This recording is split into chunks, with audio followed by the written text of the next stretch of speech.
Mirëmbrëma të dashur miq, mirë se erdhët në Ekopolitik. Nisim të sezon të ri së bashku, ku çdo të martë në orën 21 do të jemi së bashku në ekranin e televizionit Ora News.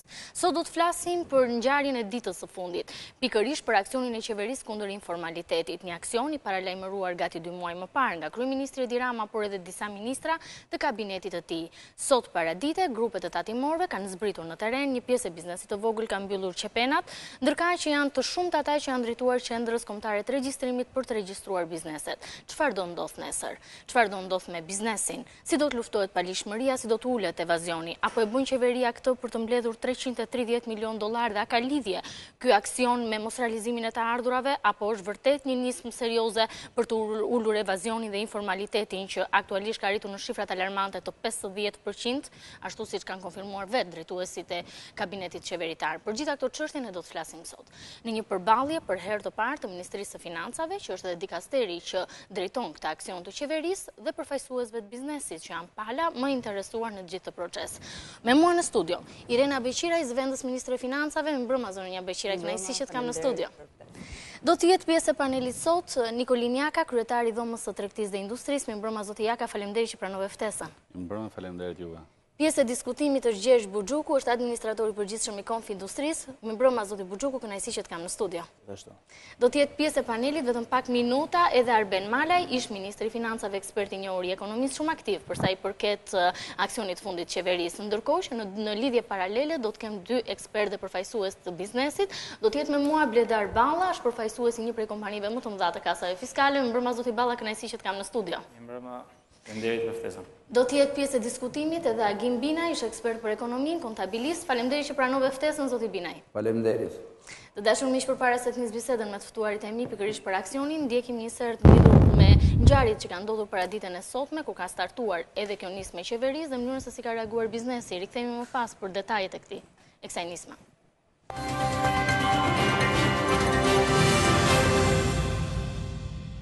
Mos lëshimit kuponit tatimore të tjerë, informalitetin ne çmojmë që është në nivelet e 50%. Në territorin e zhvillimit ekonomik dhe tregtar, Shqipëria është në gjendje lufte me këtë fenomen.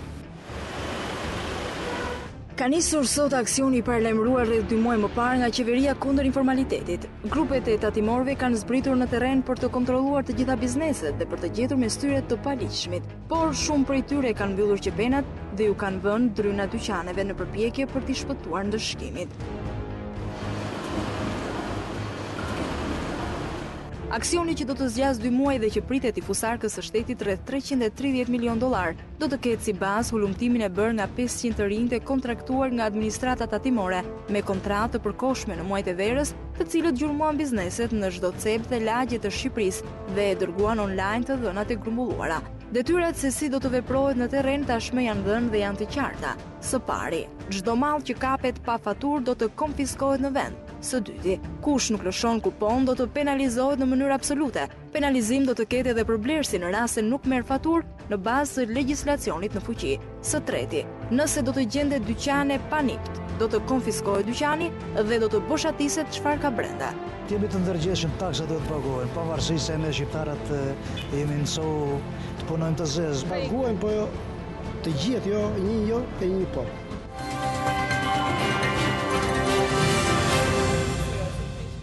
Rikthehemi në studio në diskutim.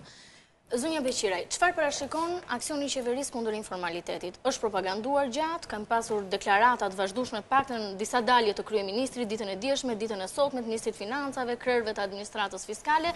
Çfarë duhet presin biznesi dhe qytetarët nga ky aksion? Ku konsiston? Atëre, para më lejoni t'ju them që le ta rregullojmë pak me fjalët ose mënyrën se si e shprehim. Nuk është aksion, është një operacion, është një plan veprimi që ka shprehur drejtuesit e qeverisë, jo media. Dakor.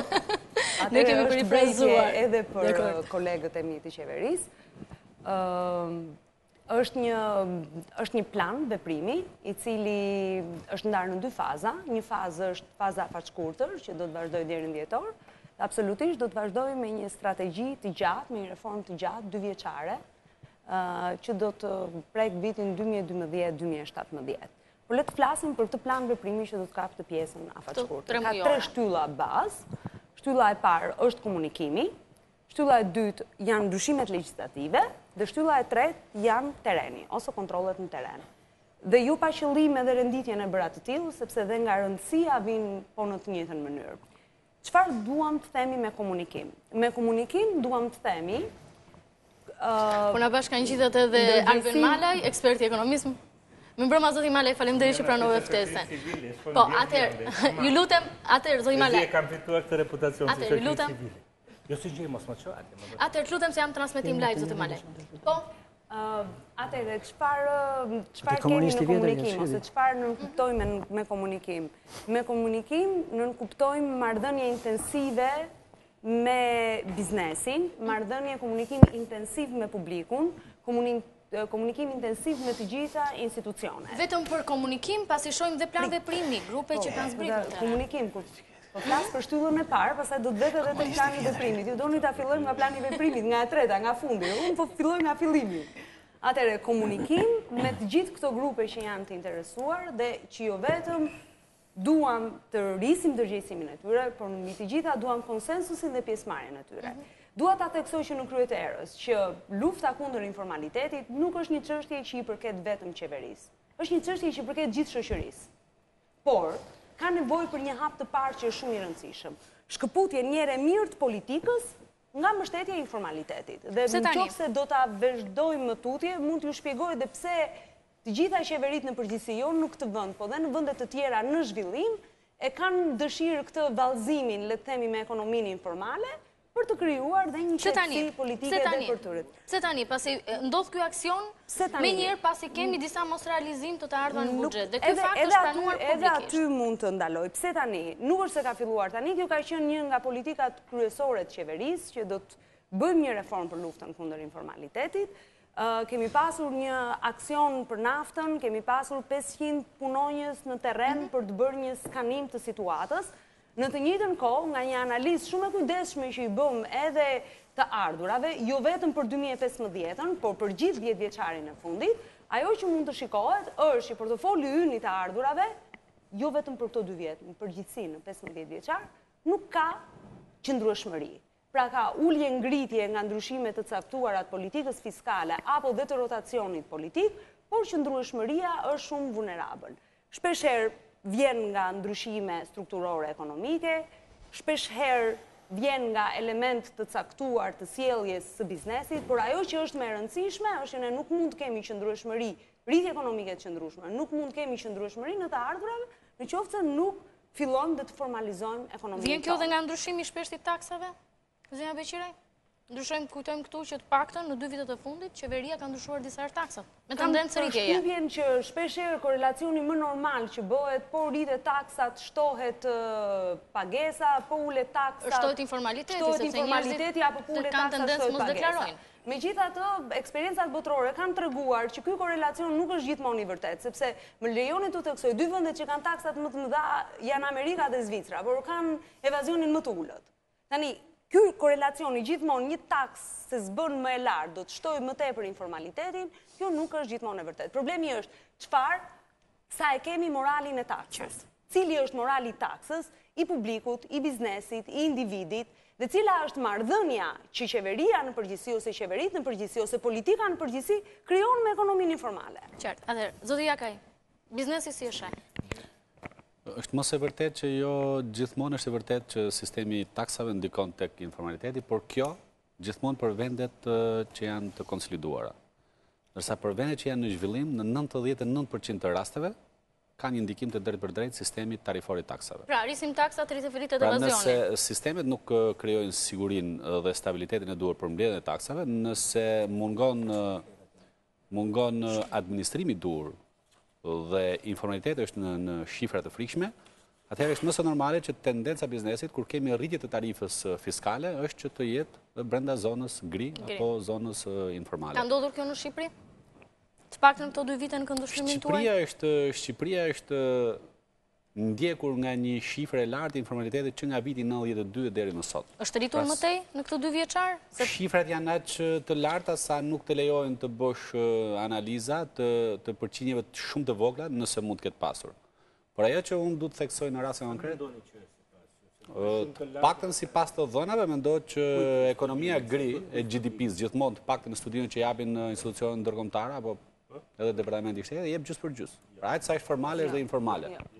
33-34%, ai sa është mesatarisht për tranzicion që ka nivel të ardhurës sa Shqipëria dhe treguesi i varësisë, nivel të ardhurës me informalitetin është i vërtetuar shkencërisht. Nga është vërtetuar kjo? Nga një studim që ta jap, se kam postuar në Facebook, që janë studiuar 162 vende në botë, dhe nuk ka studim më për Shqipërinë. Po, Shqipëria është bërë në 162 vendeve dhe analizuar për periudhën 1999 Banka Botërore, 1999-2007 dhe Shqipëria është një pikë më poshtë se mesatarja vetëm të rajonit. Prandaj s'bie dakord me qeverin kur thotë është 50%. E ka bërë Banka Botërore. Po çfarë interesi ka qeveria që thotë 50% zoti Malaj? Qeveria ka përfaqësuar serioz në debat, nuk mund të marrën për çeverin. Megjithatë, ajo që unë mund të them është që macit janë të ndryshëm. Thënë që Banka Botërore ka drejtë. Edhe OCD-ja macit në këtë çështje janë të ndryshëm. 50% i qëndroni ju shifrës, ju lutam. 50% i qëndroni shifrës? Ne themi që evazioni fiskal në Shqipëri lëviz në shifra 20 deri në 50%. Ajo që për ne ishte një sinjal i kuq kësaj radhe, ishte që me skanimin që edhe ju bë, jo vetëm me anë të operacionit që kryem për naftën, por edhe me 500 punojësit që nxorëm në teren, ishte që 1/3 e bizneseve nuk ishin kas fiskale. Dhe 50% e tyre nuk ishin në zbatim të ligjit. Kjo është më shqetësim. Ta mbaroj deri në fund. Tani, problemi i qëndron që neve ngatrojmë 2 komente, ose 2 çështje që janë bazë. Evazionin me ekonominë informale. Evazion do të thotë që mund të jesh i regjistruar, por nuk deklaron, dhe jo të gjitha i kalon, ose jo gjitha transaksionet i kalon nëpërmjet deklarimit në taksa, por ka edhe ekonomi informale që do të thotë transaksione informale të biznesit, pasuri informale, toka informale, marrëdhënie informale, kredimarrje informale. Ku do konsistoj aksioni? Ku do konsistoj? Jo vetëm subjekte parazite, por dhe transaksione në përgjithësi informale. Ku do konsistoj? Ditë e fundit kemi dëgjuar kasa biznes të vegjël.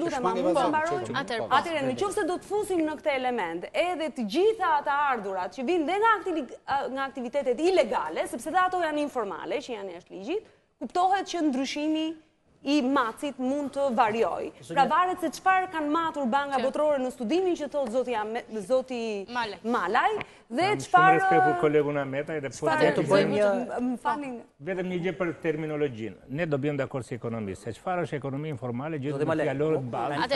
Më duket e tepër që të merremi me emërtimet e evazionit, flasim për fshehje fiskale.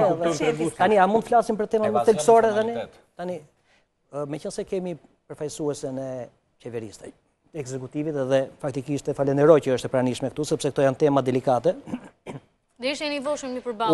Unë në fillim dëshiroj të them që gjithçka çka do flitet sot, edhe që ne do të shprehim, ju duhet ta merrni si dëshirë, edhe për ato qortime që mund të bëjmë, si dëshirë që nisma që ka marrë qeveria për formalizimin e ekonomisë të shkojë në mënyrë të qëndrueshme deri në fund. Pra ta mirë kuptoni si këshill që kjo punë të mos mbetet aksion siç është emërtuar e siç e emërtuam, po të jetë një politikë e qëndrueshme që Shqipëria realisht të radhitet në vendet me një fshehje fiskale të vendeve normale që tentojnë të jenë një sistem demokratik i tregut. Mua më kanë bërë përshtypje 2 elementë, në fakt, për të vërtetës. Elementi i parë është fakti që ju jeni në gjysmën e mandatit qeverisës. Dhe praktikisht, me sa di unë, dhe din gjithë shqiptarët, sistemi kasave fiskale ka e 6-7 vjetë që është instaluar, së pari. Dhe instalimi kasave fiskale, së bashku me legislacionin detyrues, qoftë për bizneset, qoftë për institucionet fiskale, ka po kaq vite, ka 6-7 vite. Fakti që në gjysmën e mandatit qeverisës shpallet me bujë një aksion, mund të më thoni realisht, çfarë nuk kanë funksionuar këto 2 vite që institucionet fiskale s'kan bërë detyrën e tyre dhe kanë shkaktuar qoftë për marim 1/3 e bizneseve, qoftë 50% s'ka rëndësi, qoftë atë grop të madhe fiskale që u kryua. Dhe a ka përgjegjës kjo punë? Përse nuk dalin përgjegjësit? Pra, për të filluar një nisëm, realisht, duhet që në ratë parë duhet të tuar çfarë nuk ka ecur dhe kush janë përgjegjësit. Ne nuk po shohim kush ka përgjegjës, as në tatime, as në dogana. Përkundër se shohim nga suksesi në sukses, plas si individ tani në këtë rast. E para, nëse ka një shpjegim. E dyta, që më bën shumë përshtypje në fakt, është fakti i kësaj shifrë pse $330 milion që pretendohet që do të merret nga kjo nisëm. Siç e tha ministri i Financave, mos gabohem. Ai ishte Po, sakt. Tani, fakti që ju e dini që kjo është $330 milion, i bie që ju e dini dhe se kush e ka bërë këtë evazion, apo jo? Mund të më ktheni një përgjigje si mund të dalin neve nga këto Atëherë, po. Okej. Të merremi me ose le të fillojmë me pyetjen e parë. Është e vërtetë që ne jemi në gjysmën e mandatit tonë qeverisës dhe në këtë periudhë të parë nuk pretendojmë se i kemi bërë të gjitha, por disa gjëra të mira i kemi bërë dhe shpeshherë themi dhe gjërat e mira i kemi bërë dhe çfarë duhet të bëjmë akoma më tepër. Megjithatë më lejoni që t'ju rikujtoj që sistemi ynë tatimor është me vetë deklarim.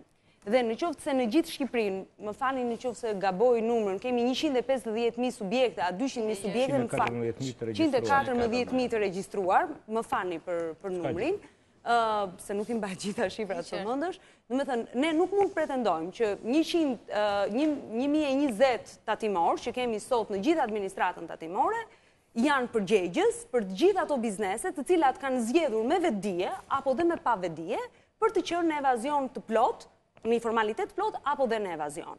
Kështu që kjo nuk do të tregoj që me që ne sot po marrim një nisëm ku po përfshim jo vetëm tatimet, po mundohemi të përfshim gjithë qeverinë, po mundohemi të përfshim biznesin e ndershëm, po mundohemi të përfshim gjithë publikun. Po, a ka këto 2 vite, a ka përgjegjësi apo jo? Po, do ta mbaroj dhe këtë, do të vi dhe tek ajo. Po, pra se kjo është pyetja. Do të vi dhe tek ajo. Pra, kjo tregon që ne e kemi kuptuar që vetëm me këta tatimor, kjo luftë mund të vazhdojë të zjas pafund dhe ne nuk do të arrijmë dot rezultate të qëndrueshme për ekonominë. Mas 2 vjetësh e kuptuat ju këtë?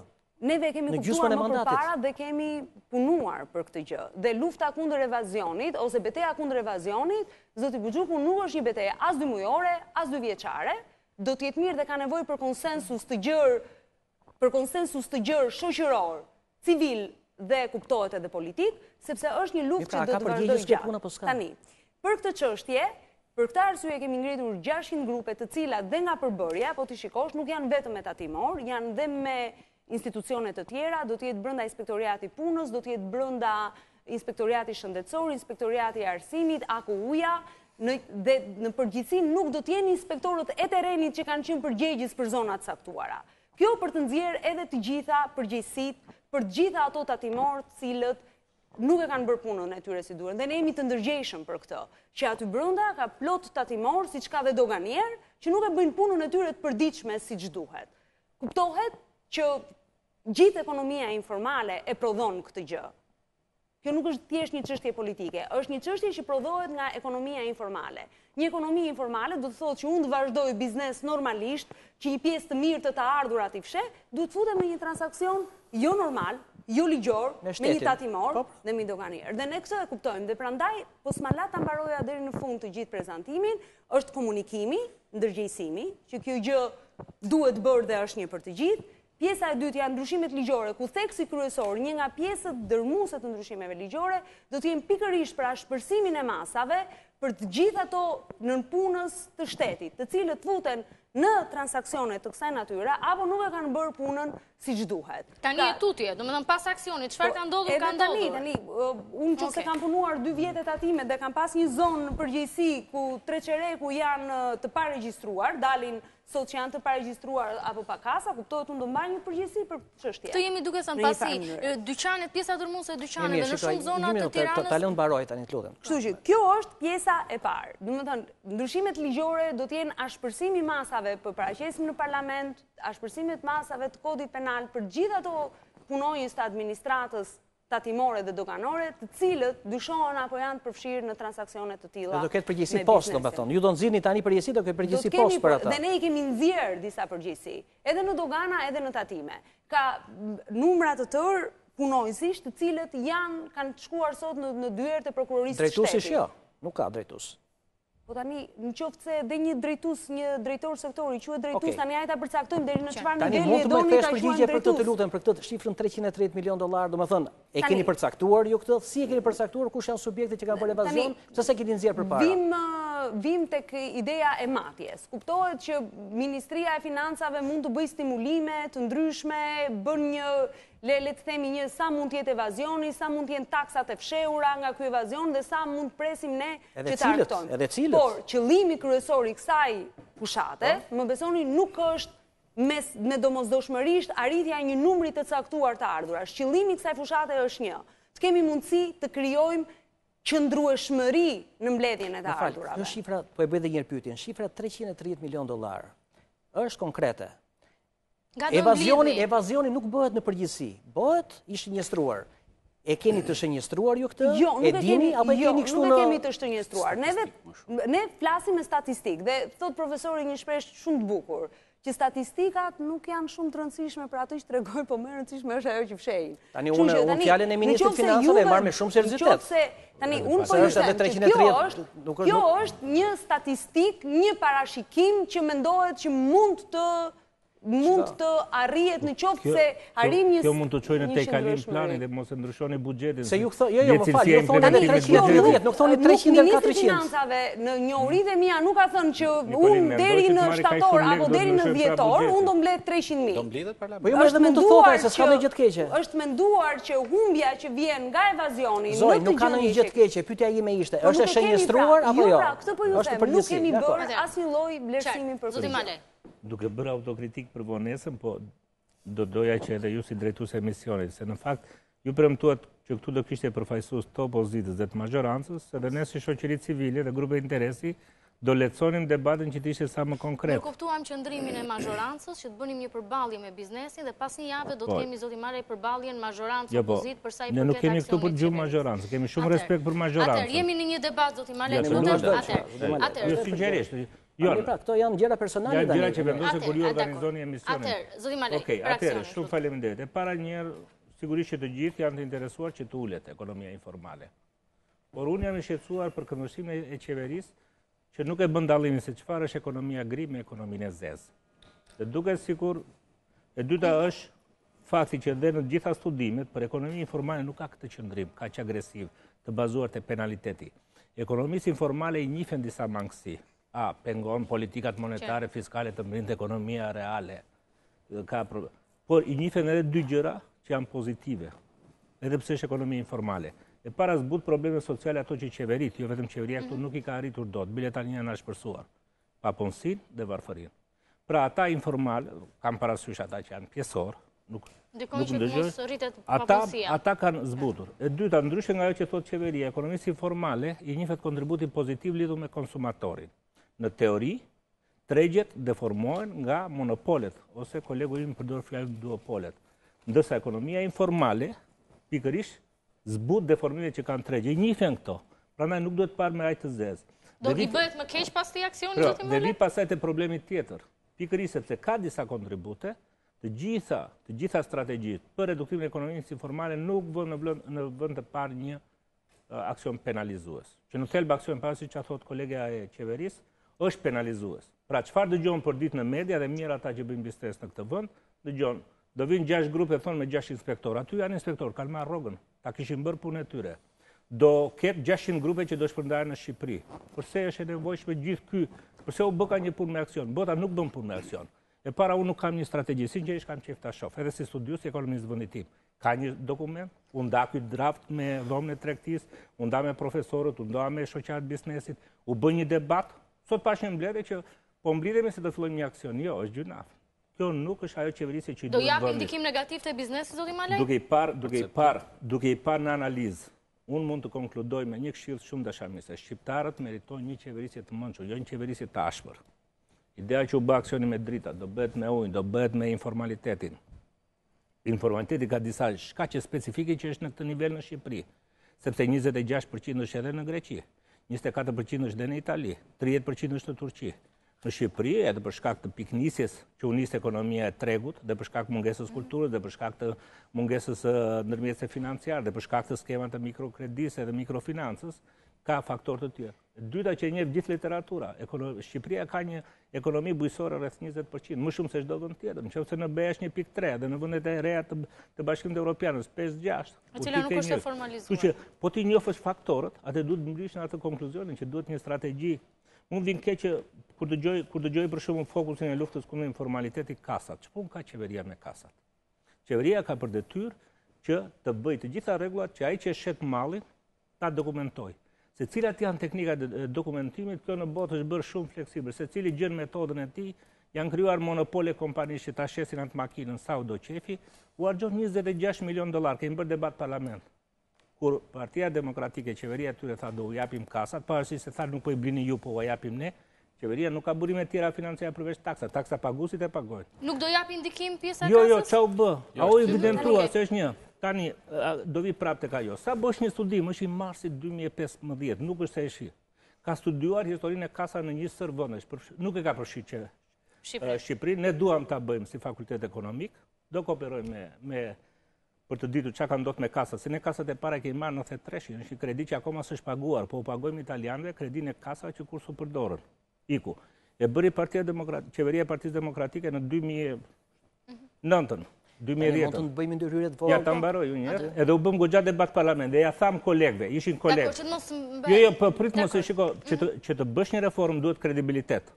Dhe që ta fitosh kredibilitetin, atë vullnetshmërinë që do me të drejtë përfaqësuesja e qeverisë, taksa paguesit, ajo vjen kur qeveria fiton kredibilitet dhe arrin rezultate. Zoti Male, mund të bëjmë një ndërhyrje të vogël? Mund ta bësh edhe mund ta gjejmë me shumë dashamirësi. Unë që në fillim dëshiroj të them që në fakt me zotin Male nuk jam dakord në një pikë thelbësore. Nuk jam dakord për faktin sepse po ju them me sinqeritet, të nxjerrë nga praktika, që ekonomia informale bën kërdin dhe është sëmundja kanceroze për ekonominë e një vendi i cili dëshiron të krijojë subjekte të qëndrueshme në afatgjat.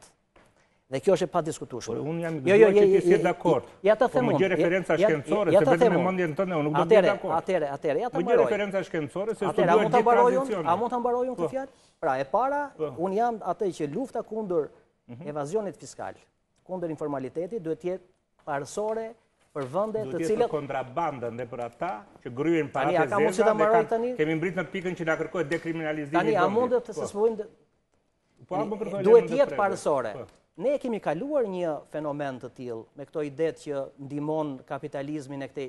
Më kujtohet shumë bukur mua atëre kur lindën piramidat. Edhe për piramidat ashtu u tha, është koncentrimi i kapitalit i cili do të lindi pastaj do të bëj pasaj zhvillimin e ekonomisë. Po. Ja minutë.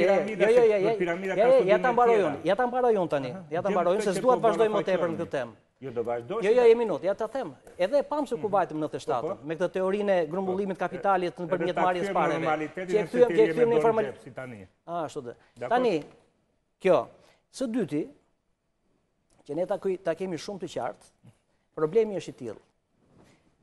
Ky qëllim me të cilën të gjithë ne jemi dakord, ka nevojë që të jetë i studiuar. Ka nevojë që të jetë i mençur. Jam shumë dakord me këtë punë. Dhe që të jetë i mençur, në radhë të parë duhet kuptojmë se kush janë burimet e informalitetit në ekonominë shqiptare. Dhe një gjë është, nga të gjithë diskutimet që ne kemi pasur, me kohë, ja kemi shtruar edhe qeverisë paraardhëse dhe qeverisë tashme, një gjë. Në një masë shumë të madhe, informaliteti në ekonominë shqiptare lind nga poshtë lart. Dhe prandaj është e drejtë ajo masë taktike që bëhet për kasat fiskale. Pra si duhet ta nisim nga biznesi i vogël për të arritur te biznesi i madh. Për të rënë shkurt zoti. Jo, s'ka shkurt. Dakor, pra po duhet të flasin edhe pjesë. Po pikërisht pra, ja, një shtyllë kryesore, tani mos në rry pa mbaruar logjikën e bisedës. Pra një shtyllë kryesore është fakti që biznesi më i vogël në radhë, për të mos kaluar atë shkallën fiskale, të cilën kemi shkallëzimin e detyrimit, tatim fitimi e pagesës të VSH-s, nuk dëshiron që të marri, që të blej me faturat atimore, natyrisht e përcjell tek hallka më sipër, hallka më sipër vjet përballë dilemës o do shesi o do falimentoj, se i shet ortaku, dhe e përcjell deri në maj ku bën pastaj korrupsionin me tatimin dhe me doganën. Pra, kjo është e para. Sepse duhen dy palë, apo ja? Pra, këtu bëhet shkarkesa. Kërkoj mirë kuptim se më E dyta, që është shumë e rëndësishme, është evazioni që bëhet për eksportet e lëndëve të para që ndodhin nga Shqipëria dhe jashtë. Dhe këtu është evazioni pastër që s'ka lidhje me atë konsumatorin e vogël, është tamam korrupsioni pastër që bëhen tatime dogana. Dhe këtu luhet me shifra të mëdha. E dyta. E treta është fakti që e kuptoni që nëse nuk merrni masa mirë, mund të dëmtoni seriozisht prodhimin vendor në disa sektor shumë të rëndësishëm të ekonomisë shqiptare. Fakti që po merremi me biznesin e vogël. E dini që një pjesë e madhe e këtij biznesit vogël praktikisht mallin e tij e merr, po edhe biznesi i madh. Supermarketet, produktet bujqësore i marrin, janë të detyruar t'i marrin pa fatura.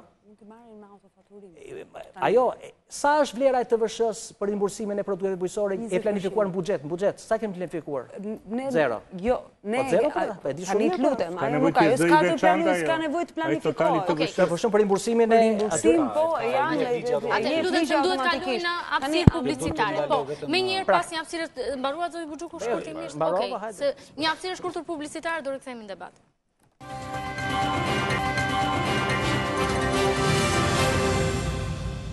Rikthehemi në studio, do doja tani një lidhje me zotin Bina, i cili ndodhet në një studio paralele në ambientet e televizionit Ora News. Zoti Bina, ju si kontabilist, si shihni pikërisht këtë aksion apo këtë nismë të qeverisë kundër evazionit?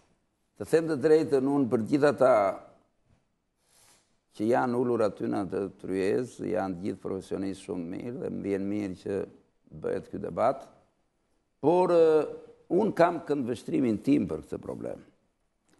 Tashi që evazioni fiskal është bërë një kangren, këtë e di madhe i vogël dhe s'ka nevojë, sepse biznesi i Shqipëri, para se të mendoj si t'i paguaj detyrimet shtetit në bazë ligjit, mendon dhe të bëj biznes, ai nuk mendon të bëj biznes, po mendoj të mos i paguaj detyrimet. Kjo është një kulturë, ose si themi, një mani që është krijuar në këto 25 vjet. Po, për shembull, pyetja është e thjeshtë, pse është krijuar?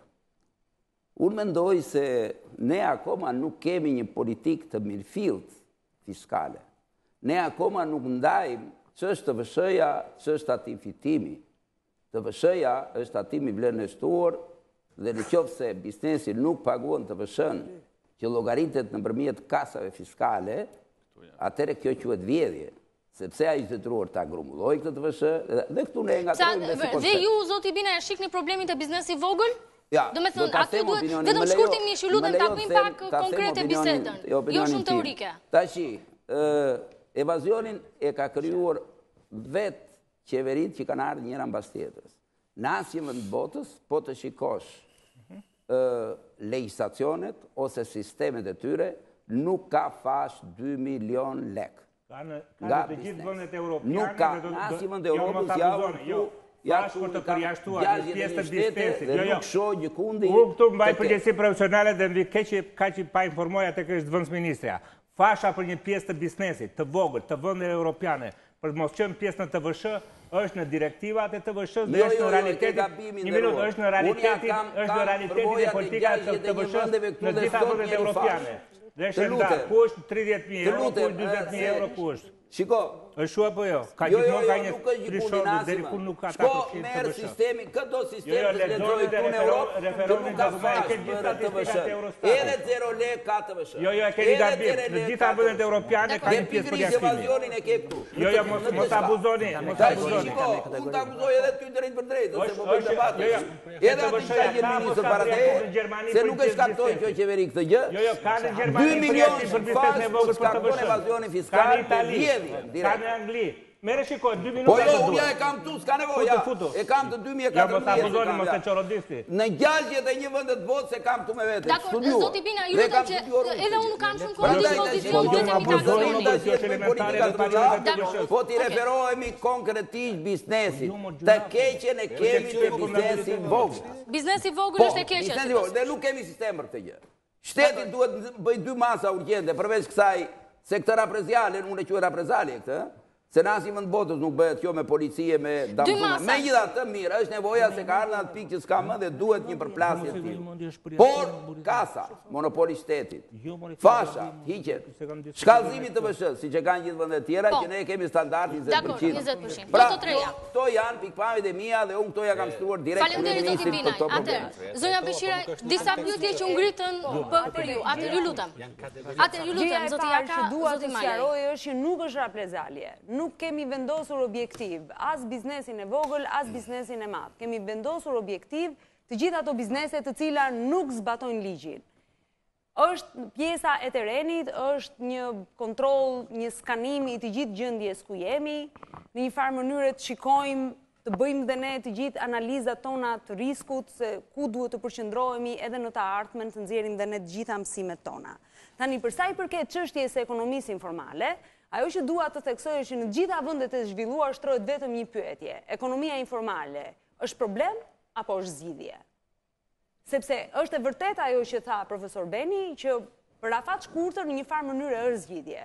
Ofron ca shërbime me kosto më të ulta, sepse duke qenë se si paguan gjithë shtetit, ofron atë shishen e ujit më pak, atë kafen një çik më pak, kuptohet edhe konsumi ka një kosto më të ulët. Në të njëjtën kohë është një arbitrazh shumë i mirë social, që përdoret për të pasur stabilitetin politik. Pra normalisht njerëzit përfitojnë ato parat e nevojshme për të mbijetuar, por biznesi nuk zhvillohet. Çfarë probleme bien afatgjatë? Efektet që janë afatgjatë janë shumë të mëdha.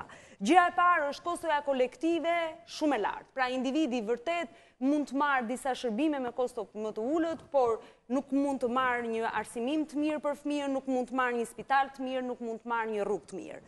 Në të njëjtën kohë ka një babarazi sociale të jashtëzakonshme.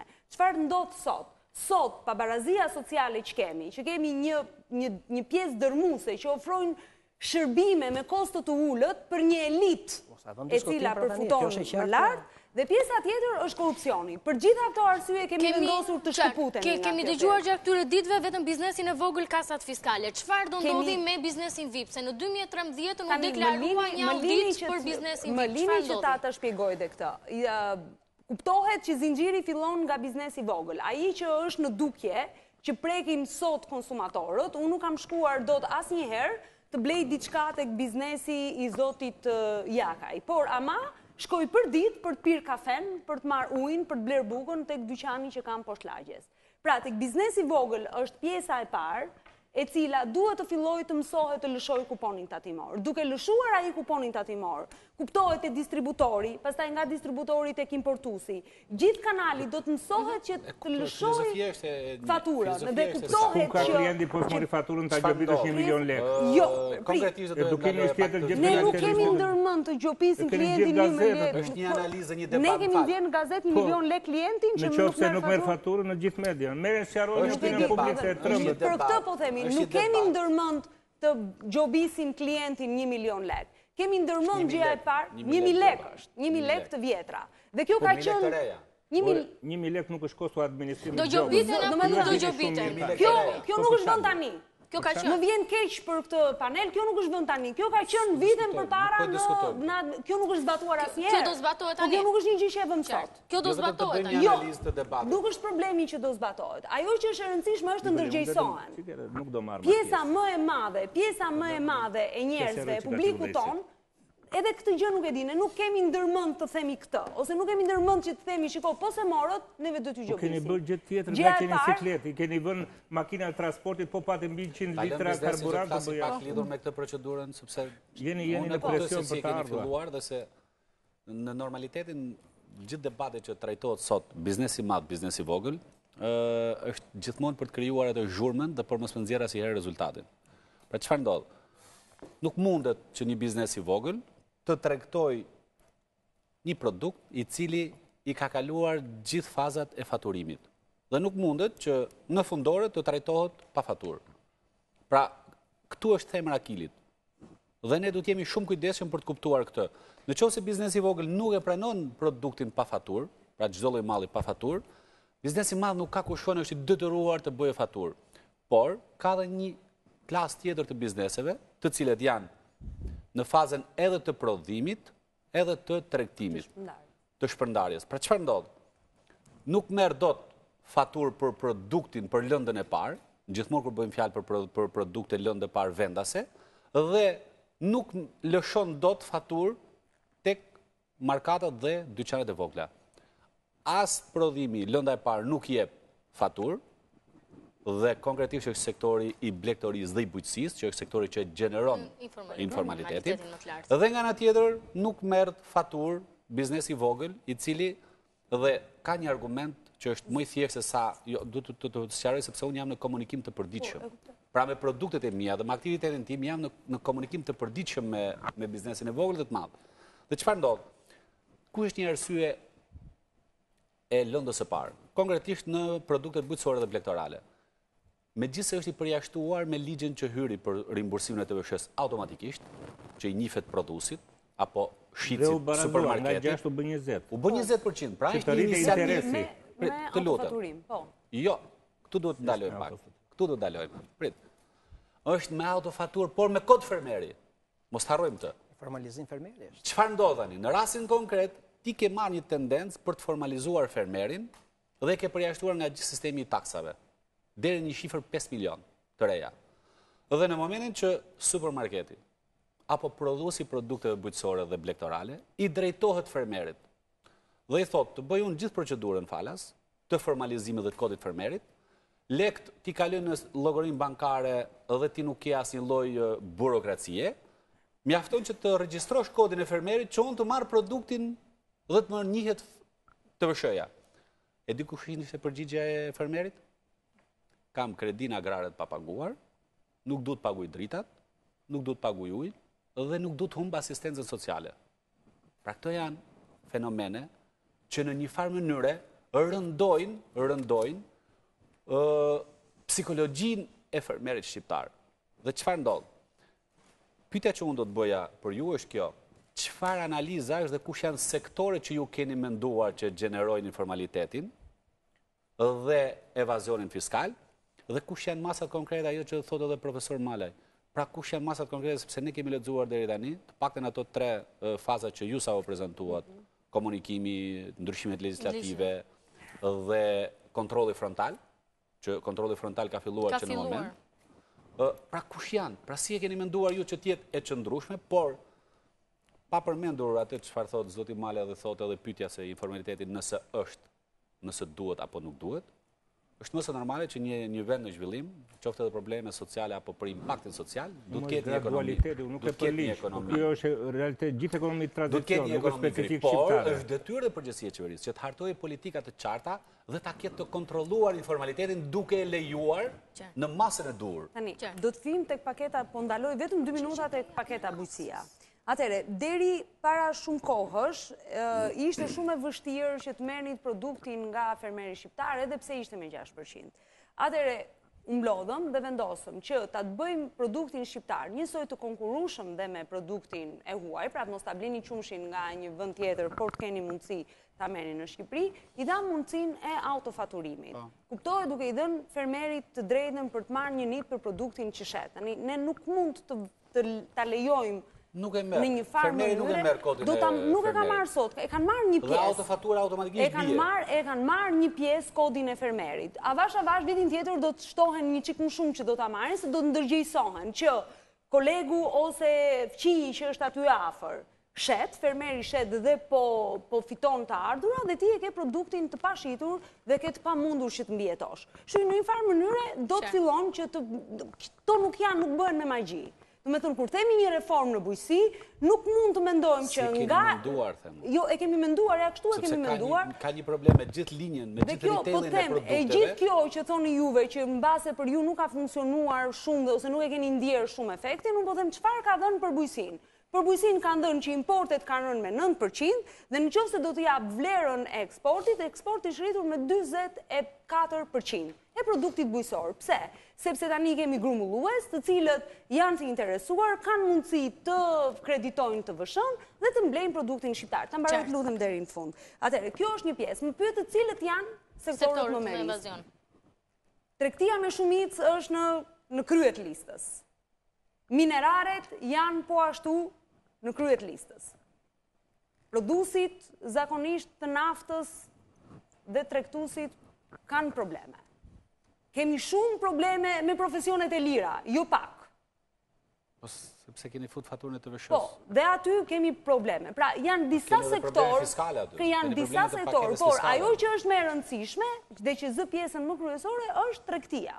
Sepse në përgjithësi në Shqipëri, pjesa më e madhe e ekonomisë vjen nga tregtia, dhe pjesa më e madhe e informalitetit vjen po si kontribut në GDP, jo?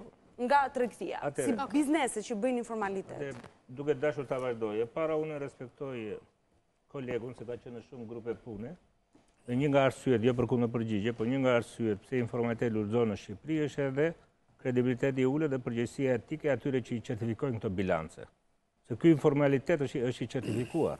Se kontabilistët janë ata cilët bëjnë Po, dhe të kompanitë e mbaj di shumë mirë ata. Më qarë që të kuptojnë sepse që këtu du të ndalem një sot të mbaroj, të lutem. Shiko, më mirë kuptoj. Nuk mund të abuzojmë një shtresë të caktuar të ekspertëve, ndërkohë që kje sistemin bankar që të orienton në dy bilance. Fola unë për sistemin bankar do flas prapë. Tani, e dyta, ajo që them unë e them me përgjegjësi profesionale, se nuk kam marrë të bëj populizëm. Në të gjithë eksperiencat e të gjitha vende, bazuar në legjislacionin e Bashkimit Evropian. Bashkimi Evropian vetëm të vëshën rregullon dhe akcizat. Të tjerat janë politika nacionale. Ka përjashtim për bizneset e vogla në shifra të caktuara sipas nivelit të ardhur për frym të vendeve të caktuara Bashkimit Evropian. Ta mbaroj, të lutem. Dhe ky debat është bërë edhe në Shqipëri. Ne e kemi gjetur me 2 milion këtë prag në 97-ën dhe nuk kemi dashur ta ndryshojmë. FBN-ja ka arsyetuar dhe ka bërë presion, e doli që kishte të drejtë, është në analizën e biznesit. 114.000 biznese. E dini që 90% e këtyre, mbi 95 janë me 1 deri në 4 punojnës. E dini që kontributi i tyre gati në të ardhur tatimor është vetëm 10% dhe gjithë ideja e mirë administrimit është të asistohen, jo të penalizohen ata që ushqejnë më shumë biznesin. Prandaj u krijua ideja 200 zyra më të mëdha, jo për t'i vjelur këta, për të bërë më shumë asistencë. Njëti raport është sot prapë, u rrit nga 2 në 5, pastaj u rrit nga 2 në 8. Dhe ka krijuar problem tek ta, sepse nuk pranohen faturat. Po rritja nga 2 në 5 dhe nga 5 në 8, ishte ideja që biznesi mund ta pranonte faturën se nuk e kalonte pragun. Nuk është ky problemi kryesor që Jo, për mua ky është problemi kryesor, zoti Malaj. Është problemi kryesor. Ti nuk do ta kuptosh dhe po më gjete një shtet që ka kufizim të vati, më gjej një shtet të lutem, unë kam 61 shtete. Jep një shtet. Ma jep të lutem, unë i kam këtu, ja, 61 shtete. Po gjete një kufizim, po, ka kufizim të tatimit të ardhua. Zoti nderuar Binaj, duhet të lexosh marrëveshjet që ka bërë. Po jo të TVSH-ja quhet tatimi blenës tua. Dhe ti nuk do ta kuptosh. Zoti Binaj, ju lutem, dakor. Zoti Binaj, ju lutem që të përfundojë zoti Marë dhe të kthehemi për transparencën e publikut, jo nuk qëndron aty. Tër bota ikën me analizë risku, nuk ikën me gjashtë kontroll. Po nuk janë ata që bëjnë. Diskutime kot. Duhet të kesh më respekt për vetveten, pastaj për mua. Jo, të kesh respekt. Kam respekt debatin. Unë kam detyrimin të jap organizueses të emisionit. Bulet dokumentin të besë të tani ty ta lexosh. Në rregull, ma bjerë ja dhe unë do tani kam këtu. Tani problemi është që administrimi tatimor është element që ushqen informalitetin. Të marr 2 raste. E para fatura që është bërë të merr. Unë nuk e di, del shteti thotë ushqit 25.000 kasa. Që pun ka shteti me kasat? Se si e dokumenton biznesi shitjen e tij, kjo është, nëse biznesi për të administruar sa më mirë biznesi i leverdisti të marrë sisteme software që t'i vi çdo faturë, atë e bën ai për administrim. Çdo biznes ka detyrimin që të kontrollojë. Nëse nuk e lëshon, nëse nuk e dokumenton dokument, ai bën me dorë, ai bën me iPhone, ai bën me barcode e tia. Por problemi është që këta në panik po bëjnë disa rregulla. S'ka nevojë të jetë online se ka probleme me mirë administrimin, do të thotë ju nuk arrini dot të lidhni taksa po. E dyta, unë shoh për shembull që këta nxjerrin disa rregulla që e shkatrojnë biznes, nuk e ndihmojnë dot. Për shembull rregulli për të ftuar informalitet me karburante, që një makinë që kur e ka prodhuar ai që ka prodhuar, e ka serbatori 400 litra dhe i thotë po të kapa me më shumë se 100 litra, unë të vë job. Ky nuk është administrimi i karburanteve. Jo, nuk themi atë. Jo, themi për hyrje. Po doja është makinë që funksionon më mirë. Kjo që është harake, po vazhdojmë për gjëra tjera. Kështu që unë mendoj, e para, strategjia duhet të jetë dokument serioz dhe publik. Strategjia duhet të ketë objektiva, reforma, politika dhe targete të monitorueshme. Pra, do formalizojmë këtë pjesë, mund të doj 5 vjet, se nuk bëhet për 5 ditë. Por aman, ka një dokument, dhe tjetra është sot bota i vë shumë rëndësi administrimit fiskal. në qoftë se administrimi fiskal përkeqësohet me idenë për të arritur një rezultat të momentit, atëherë çdo politik, çdo taksë mirë do shkoj negativisht e rritje ekonomike, do bëhet me vështirë mbledhja të ardhurave dhe pastaj do vim Po rriten, atë ti kthej përgjigje. Të vazhdoj pak se Dakor. Atë që tha zoti Male që mos shmangemi shumë nga biseda. Okej, shkurtimisht përgjigj zonja Beqiri. Atëre, nga sa pash edhe nga paraqitja e materialeve që ekzekutivi ka bërë gjatë këtyre kohëve, po edhe nga paraqitja që bëri zonja zëvendës ministre, praktikisht u përmend një element shumë i rëndësishëm që do ketë ndryshime në legjislacionin fiskal. Si hapi dytë, si hallka e dytë. Do ketë përmirësime ligjore. Ligjore. Por ajo që mua më krijon shqetësim dhe faktikisht ju a këshilloj që ta keni parasysh gjithmonë për hir të asaj çka thamë në fillim që të ketë sukses, do të thënë formalizimi i ekonomisë shqiptare, është fakti që ne kemi nevojë jo vetëm për masa represive që janë të nevojshme, nuk kemi nevojë vetëm për logjistikë, që është puna e kasave e kështu me radhë, po kemi nevojë dhe për dy elemente të tjerë që duhen rregulluar urgjentisht. Së pari duhet kuptoni, duhet vlerësoni dhe të nxirrni se çfarë nuk ka hecur nga këto politika fiskale, të cilat praktikisht pengojnë formalizimin e ekonomisë shqiptare. Një gjë është e vërtetë. Ne nuk mund të vëmë në diskutim faktin që duke qenë se parimi bazë i kapitalizmit në pagesën e taksave është vullnetarizmi. Nuk mund të luftoj qeveria me 114.000 biznese nëse ato mendojnë që është e pamundur. Që është e pamundur që të apo ja, sepse nuk ka vend për burgje për 114.000 nëse ata janë të gjithë kundër. Pra duhet natyrisht pra. Atëre, të kuptoj që realisht politikat fiskale të ndjekur deri tani e pengojnë apo e nxisin evazionin fiskal. Logjika jonë është që për dy arsye kryesore, politikat e tanishme të shprehura në dy paketa fiskale të njëpasnjshme, të 2014-s dhe 2015-s, për mendimin tonë, që janë të shprehura publikisht dhe zyrtarisht, praktikisht e kanë nxitur evazionin fiskal. Për dy arsye, që ta keni më thjesht dhe ju në përgjigje. E para, ato kanë bërë një prishje të shkallëzimit procedurial të taksave.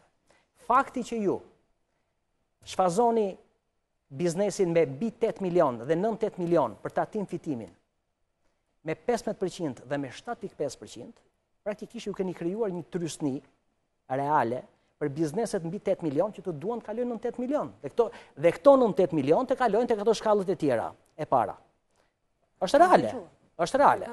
Dhe e dyta, fakti që ju keni kaluar nga një taks e shesht 10% që ishte përpara 2 vjetësh. Në një taks të mesatarizuar prej 15%, po e quajmë të mesatarizuar taks e mesatarizuar te 50%. Që vetëm me 23, me 7.5 te 15%, praktikisht ju çfarë keni bërë? Keni bërë që këto biznese të dobësuara nga kriza globale, nga rënja ekonomike e gjithë këtyre viteve, ta kenë shtim trysnie për të menduar, mos vallësh më mirë që ne të bëjmë akordin me inspektorin e tatimeve dhe të bëjmë korrupsion, ai të bëj korrupsion dhe unë të bëj fshehje fiskale?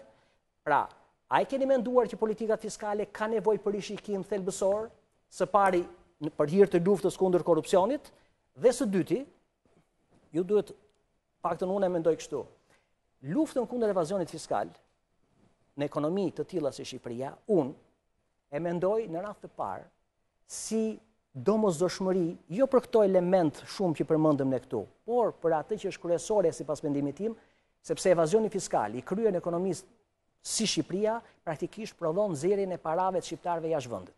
Sepse këto janë para që prodhohen nga evazioni, dhe prandaj unë them që është domosdoshmëri lufta kundër evazionit, sepse këto shuma parash, shumë të mëdha nga evazioni i madh fiskal, ku do shojnë? Këto praktikisht krijojnë premise për dalë jashtë vendit. Dhe a keni menduar ju që në këtë luftë madhe kundër evazionit të fusni dhe shërbimet inteligjente të shteti për ta ndjekur evazionin deri ku ai shkarkon? Ajo që më vret në fund, edhe këtë edhe lash, është një fakt që duhet të bëni një analizë të mirë se kush janë vrimat e mëdha të zeza që e nxjerrin paranë e shqiptarëve. Unë nuk përmend, ju nuk përmendet këtu disa sektorë, siç është i telekomunikacionit, të cilët punojnë me qark të mbyllur, a do merrni ju në dorë serverat e tyre për të kuptuar se çfarë shesin e sa blejnë? A do jeni ju në gjendje që të prodhoni ato kartat që ata shesin e blen si letra me vlerë të prodhoj shteti për të kontrolluar evazionin?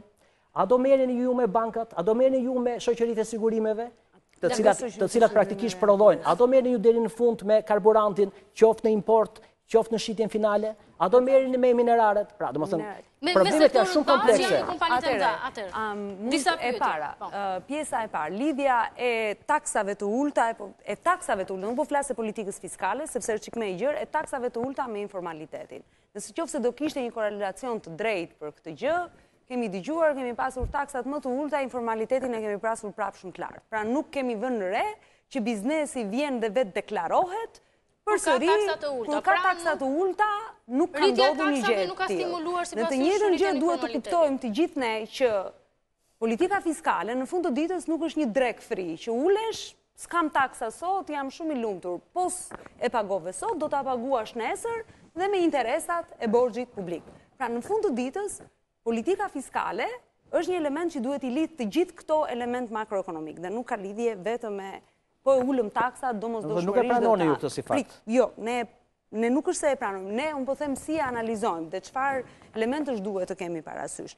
Një gjë është jashtëzakonisht e vërtetë, që ne duhet të marrim të gjitha intensivat ligjore, të cilat rrisin mundësinë për vetë deklarim. Që nga thjeshtësimi i procedurave, sot biles para se të vija në këtë studio, kam pasur një takim me Këshillin Tatimor, që ne kemi në Ministritë Financave, dhe pikërisht debati ishte po përsëri për informalitetin, dhe ata më dhanë disa elemente ku ne duhet të ndryshojmë në mënyrë emergjente. Dhe kryesisht, asnjë nga ato nuk lidhej ulni taksën këtu apo ulni taksën atje, por gjitha lidheshin me përmirësime administrative, proceduriale, të kontrollit. Ne duam të bëjmë një administrat efektive dhe përqasja jonë vetet e krisku, pra në qovë se ju jeni një biznes që i paguani taksat, nuk dini me risk, nuk keni pse të argjoni qoftë edhe një minut me tatimorin. Në qovë se ju jeni një biznes i cili jeni të pajisur me kas fiskale, pavarësisht nuk bie dakord me profesorin gjithmonë, teknologjia shërben, është një mënyrë matjeje dhe për vetë deklarimin, se ndryshe dhe të thëshim ajde pagoni sa doni, ne s'kemi asnjë mundësi tu masin. Do të ketë një element me të cilën do të më deklaroj sot. Si që ka bërë Australia, në softin më falë, për shkëmbim eksperiencë, Australia ka bërë kështu, në softin e tatimeve është edhe softin mbajtjes kontabilitet online dhe dorëzimet online. E keni bërë për taksat, bëni dhe për kontabilitetin, po kjo është online që ai i shërben. Ai i shërben, dhe ne këtë po mundohemi që të bëjmë me sistemin e ri të tatimeve, të vëmë menaxhimin e riskut siç e bëm tek TVSH-ja, që për ne është një procedurë më e lehtë fiskale, sepse tani do të bëhen të gjitha në qendër, nuk do të mbeten në diskrecionin e inspektorëve tatimor të rretheve, nuk do të ketë kontroll për çdo rimbursim të kërkuar, se më përpara po të kërkoje kontroll, gjëja e parë që vinte do mendoje, po të kërkoje kontroll do më vinë tatimorët tek dera. Më mirë s'po kërkoj rimbursime dhe janë në rregull. Kompanitë e mëdha që përmendi disa zoti Buxhuku. Disa i përmenda dhe unë, disa mund të jenë ato. Tani, për këtë thash i bashkëpunimi ndërinstitucional do të zhvillohet. Deri tani është e vërtetë që edhe dy administratat, dhe tatimore dhe doganore, për mos ta shtyrë më tepër lojrat e fatit, janë një element tjetër shumë i madh. Po të rinë t'i kujtojmë gjitha ka element që neve i kemi analizuar. Lojrat e fatit, apo dhe drejtoria e pastrimit dhe parandalimit parave, janë pjesë aktive e furnizimit me informacionet të ndryshme. Vendosur në këto umbrell, këto të bashkëpunojnë efektivisht. Çfarë ndodh normalisht, paktën këtë e kam dhe nga eksperienca në dogana. Eksperienca e bashkëpunimit midis dy institucioneve është shumë protokollare në një farë mënyrë. Auditi shumë bërë në 2000... Kam mbarojt, lutem. Kemi vendosur që të kemi mundësi të paktën departamentet operative o hetimore të këtyre dy institucioneve t'i shkrim në një, të punojnë si një e vetme. Kur do kemi rezultate për këtë gjë? Pasi duket që do bëjmë këtë gjë, do bëjmë këtë gjë. Keni vendosur ju afate të qarta mirë për biznesin e vogël, që shkoni në rrugë. Nëse dohet reformë do kohë. Reformë. Problemi qëndron që ne i kemi mësuar, i duam ndryshimet brenda ditës. Reforma është e gjatë. Reformat nga ndonjëherë kanë edhe dhimbje. Kuptohet, për një pjesë mund të jenë edhe të dhimbshme. Por, në të vërtet, ajo që bie në afat gjatë do të jetë shumë më e mirë. Ajo që duhet kuptojmë paktën, dhe ky është mesazhi që duam të japim, është që jemi të bindur që ka ardhur koha dhe nuk mund të tolerohet më ky informalitet. Në qoftë se do vazhdojmë të bëjmë le të themi, kompromisin e informalitetit, do doja ta mbyllja vetëm me shprehjen e famshme të një Amerikani që thot, duke bërë tek një libër Feri Kompromisit, tani nuk më kujtohet shumë mirë emri, thot, duke dashur që të krijojmë ca para të fituara let nga shtresat e varfra, u mundua me shitëm kraun e lirë, e punës shumë lirë, dhe çfarë krijuam? Krijuam ca të pasur edhe shumë të varfër. Qëllimi i ekonomisë është të krijojë dhe të zhvillojë. Nuk është thjesht të thjeshtëzojë problemet sociale apo në 2013 u tha audit për kompanitë VIP. Çfarë ndodhi që nuk u bë? Në 2013 auditet për kompanitë publike u deklaruan. Tani ishte ide, nuk ishte listë. Auditet në kompanitë VIP bëhen në mënyrë të vazhdueshme. Jo, ishte ideja e auditeve private. Atëre, çfarë? Është një pyetje që më vjen nga... Po, një nga elementet që po e diskutojmë tani dhe po e shikojmë të ta fusim në paketën ligjore, është një certifikim fiskal. Është një certifikim fiskal. Jo, edhe për këta, edhe për biznesin. Në qoftë se një kompani kërkon që të bëj një certifikim fiskal nga 4 më të mëdhenjt, atëherë do të ketë lehtësirë, domethënë në sensin që tatimorët nuk do të vënë dhe do ta kontrollojnë për përgjegjësinë për ato, do ta mbajnë. Pse pas ka garanci? Unë jam për të çdo limiti korror publik. Pse kjo s'ka garanci, shiko. Aty është Enroni i Kalifornisë falimentoi nga edhe Enroni u fut në burg për evazion fiskal. Po kush e bëri? Artur Anderseni e bëri. Kompania e vetë.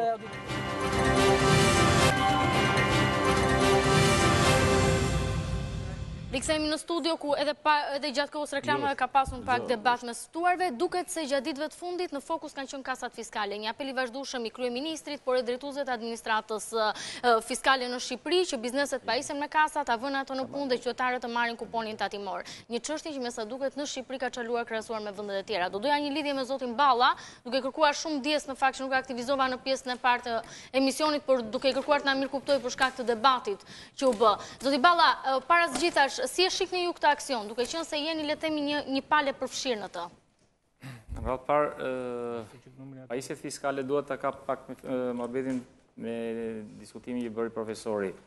Pajisjet fiskale janë pajisje të cilat, prandaj quhen fiskale, janë pajisje që masin me të vërtet xhiron e biznesit në cilën janë të instaluar. Me pak llafe, ato certifikojnë këtë xhiro dhe lëshojnë një dokument fiskal. Dhe çfarë do lloj pajisje tjetër që mund vendosësh për vetë deklarim apo sisteme softverike etj. Mund të jenë sisteme matje, po janë sisteme të cilat nuk janë fiskale, janë sisteme të cilat mund të riprodhohen apo të manipulohen apo të bëjnë çfarë të duan me atë informacion. Prandaj quhet edhe pajisje fiskale. Tani, për sa i përket pajisjeve fiskale, është një histori shumë e gjatë. Ka filluar me 93-shin, me vendosjen e pajisjeve që donin ta vendosin 93-shin. Ishte një dështim total, sepse dështimi filloi që nga koncepti i instalimit, pra me pak llafe nuk kishim pas një strategji të qartë për sa i përket dhe çfarë do bënte pajisja fiskale. U rivendos edhe një herë në 2001-shin për të rivendosur pajisjet fiskale dhe kjo që një dështim. Në 2007 lindi ideja e pajisje fiskale bazuar në ca koncepte për transmetimin të cilat kishin filluar në disa vende. Mund të themi që filloi Serbia me një transmetim të informacionit periodik dhe pati, si them, bumin e instalimit në 2009-2010 ku me të vërtetë u punua në Shqipëri aktualisht unë duhet të them që informaliteti për mua është në sistem. Informaliteti, dhe më thënë, është edhe i frikshëm e numra. Sepse në qoftë se, sot po flasim për instalimet pajisje fiskale në 2015, që do të ishte një numër i konsideruar i vogël, unë jam totalisht i habitur se sasia e pajisje fiskale të cilat, ose të bizneset që aplikojnë për pajisje fiskale sot në këto momente, është më i madh se në 2010. Dhe më thënë, jemi totalisht të pa organizuar në kuptimin e logjistikës, sepse nuk ishte e pritur një bum i tillë. Nuk ishe njoftuar nga qeveria që për këtë aksion që ju të merrit masat, kronit stop. Nuk është çështje njoftim nga qeveria, është çështje sa ishte numri, se një forecast, një parashikim për sa i përket për prodhimit pajisje fiskale, normalisht ne kishim parashikuar dhe kishim bërë, por që të kalohet nga një numër të tillë që sot ishin diku të 300 e sa pajisje fiskale të shqitura në ditë, domethënë është totalisht një numër shumë i frikshëm edhe më ka kujtuar vitin 2009-2010. Sipas jush, fakti i kasave mund të ndikojnë në uljen e evazionit, pasi ka një pjesë të analizëve të cilët mendojnë që lëshimi i kuponit tatimor dhe instalimi i kasave nuk ndikon, pasi problemi të ardhurave qëndron tek doganat dhe tatimet. Atëherë, këtë pyetje faktikisht mund t'ju japim fare qartë edhe specialistët e Komisionit Evropian për sa i përket pajisjeve fiskale, mund të thot fare qartë edhe vetë shteti Gjerman në 2014 vendosi ligjin për pajisjet fiskale dhe transmetimin. Unë them totalisht po, sepse pajisja fiskale ndihmon në deklarimin e vërtetë të xhiros atij subjekti. Por në qoftë se ky subjekt ka një fash 2 milion lekë që duhet mos kalojnë në TVSH, do ndodhi ajo që në mas një viti do vitë të ndryshoj niptin edhe do ndryshoj edhe emërtimin e subjektit dhe në fund fare do ndryshoj edhe rifilloj dhe nga e zero këtë matin e të kuptova. Faleminderit zoti Balla. Atëherë, zoti Jaka? Po pra, unë do doja të trajtoj edhe një herë pyetjen që zoti Buxhuku bëri zotit zëvendës ministre, që ka të bëjë me sinjalet dhe impaktet që jep politikat fiskale dhe politikat tarifore. Në këndvështrimin e Sivërmarsit, jemi pothuajse 99% të bindur, të paktën në bashkëbisedimet që ne bëjmë me Sivërmarrës të ndryshëm, që tarifat e larta të politikës fiskale ka një ndikim të drejt për drejt në evazion dhe informalitet. Sivërmarrësit në përgjithësi janë të përgatitur për pagesën që do bëjnë ndaj buxhetit të shtetit, dhe sa më shumë që të rritet ajo taks, aq më shumë do mundohet të jetë evazioni. Por ajo çfarë është më rëndësishme sot për Shqipërinë, që është një vend në zhvillim dhe që normalisht ne duhet kërkojmë tërheqjen e financave dhe të nismave në investim, qoftë investitorët vendas, qoftë investitorët huaj, është krahasimi dhe konkurenca që ke nga rajoni. Pra rajoni sot përballet me një ofertë jashtëzakonisht atraktive për investitorët e huaj dhe për tërheqjen e financave në investimet në vendet e tyre. Ndërkohë që Shqipëria realisht mund të ketë edhe potenciale më të mëdha, por Sivërmarrësi është i prirur për garancinë që jep në qëndrueshmërinë ligjore dhe procedurale dhe është jashtëzakonisht e rëndësishme edhe sistemi tarifor fiskal. Pra, në qoftë se ju luftoni evazionin, mblidhni këto të ardhura, do ulen taksat? Kjo luftë është për këtë gjë. Do ulen taksat? Fakti, unë do doja ta mbaroja. Kemi të paktën në 3 prononcimet të kryeministrit, i cili është shprehur që lufta kundër informalitetit do ketë ndikim edhe në uljen e taksave. Urojmë që ulja e taksave të jetë shpejt dhe pse jo në këtë propozim të paketës fiskale, ne do e kërkojmë dhe po bëhemi gati pothuajse me gjithë Sivërmarrën për të pasur disa kërkesa lidhur me paketën fiskale të vitit 2016.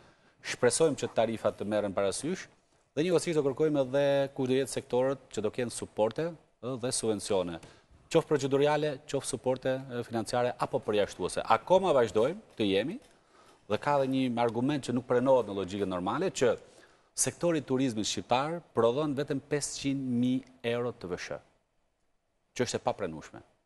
Ndërkohë që ne sot kemi 20% në çdo faturim të sektorit të TVSH-s, kemi të ardhura 500.000 euro që janë të papërfillshme dhe nuk marrim iniciativën për ta çuar TVSH-n në turizëm 5%.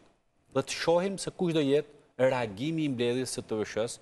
Pra, edhe po të bëjmë analizën e efektit, që Ministria e Financave është shumë e kujdesshme për të bërë një analizë të efektit pozitiv dhe negativ në impaktin e buxhetit, i bie që për 500.000 euro, nëse suporton një sektor siç është industria e turizmit, duke ulur TVSH-n në tarifa konkurruese rajonale, 10% është kërkuar të paktën. Është impakti dhe mungesat e buxhetit shumë të flasim për turizmin gjatë, sepse është një çështje shumë interesante dhe shumë sensitive, qoftë për shqiptarët, por qoftë edhe për qeverinë. Ajo që unë mendoj është që e kuptoj kërkesën e vazhdueshme të biznesit për të ulur taksat, sepse kuptohet mbeten më shumë para për të bërë biznes dhe për të zhvilluar, por ajo që ka treguar sot eksperienca botërore është që normalisht ekonominë e zhvillon formaliteti dhe ekonomia e shkallës. Dhe një nga këto është biznesi, edhe biznesi turizmit. Si do që të vi puna, sa do t'i ullësh taksat biznesit të turizmit, ato janë një paket që po diskuton me Ministrinë e Turizmit, me qeverin, nuk është çështje këtij debati, le ta lëmë për një debat tjetër, por sado që të ulim taksat, mora për turizmin apo dhe për ndonjë lloj tjetër biznesi, ajo që është e rëndësishme sidomos për turizmin është ekonomia e shkallës. Që të kemi zhvillim të mirë të turizmit, nuk mund të vazhdojmë akoma të zhvillohemi me hotelet vogla, me kioska dhe me element tjerë, e vetmja gjë është që të japim disa para më tepër, që e gjetëm, që të japim disa para më tepër për nga paratë e buxhetit të shtetit, me qëllimin që të zhvillohet. Po për sektorët e tjerë? A është kjo, do më thënë, zgjidhja, edhe kjo është një pyetje që duhet shtruar në të gjitha dimensionet. Pjesa tjetër është që për këtë arsye po merret kjo betejë, kjo reform kundër informalitetit. Me qëllimin e mirë që të ulim taksat. E thënë ndryshe për publikun, jemi një shtëpi e cila nuk akumulojmë dot para që të blejmë gjërat që na duhen, të bëjmë investime kapitale, të blejmë makinën, të blejmë shtëpinë e plazhit, dhe në të njëjtën kohë duam që askush mos vi edhe të hedh para në buxhetin e përbashkët të shtëpisë. Atëherë kjo shtëpi nuk ka ku të vej asgjë kundër. Pas aksionit, duhet të gjithë të kontribojmë në fillim, të krijojmë qëndrueshmëri në të ardhurat. Ka plan që pas kësaj luftohet informaliteti, ka plan për ulje taksash? Ka thënë kryeministri që me arritjen e një qëndrueshmërie në buxhetin e shtetit, absolutisht që në kupton sa ulje evazionit, sa ulje informalitetit, se ju keni bërë një plan kur keni parashikuar një. Ne nuk mendojmë që të arrim Amerikën, por le të vemi aq sa ç'është Italia, aq sa ç'është vendet e tjera të Europës ose Evropa. 25 është mesatare. E keni këtë dëshirë e shifrat dhe prapë jemi gazetar. Unë edhe zoti Malaj do të zihemi për çështjen e matit. Jo, po dua të kuptoj objektivin që ju keni vendosur vetes në fund të këtij aksioni. Po ju shtem një shprehje shumë të famshme që e përdorin financierët. Në momentin që një matës shpallet, një matës i vlefshëm, përfundon vdes së qenuri i tillë më, se do filloj të manipulohet. Kështu që nuk do të, domethënë edhe nëse do të vëmë, do ta ulim 10, do të vemi 20, do të vemi 12, do të vemi 12.5, pushon që në këtë moment pushon një matës i vlefshëm sepse do të fillojmë ta manipulojmë. Kjo është, do fillojmë ta manipulojmë të dy palët, gazetarët, media, opozita. Jo, ne vetëm konstatojmë, nuk kemi ndonjë të manipulojmë gjë. Ajo që është e rëndësishme është që mos presim rezultate në dhjetor, këtu do të jetë gjithçka formale. Kjo është një rrugë e gjatë. Thash është me tre deri në dhjetor presim vetëm arkëtimin, çfarë presim? Neve në dhjetor presim e para që të marrim një fushat ndërgjegjësimi.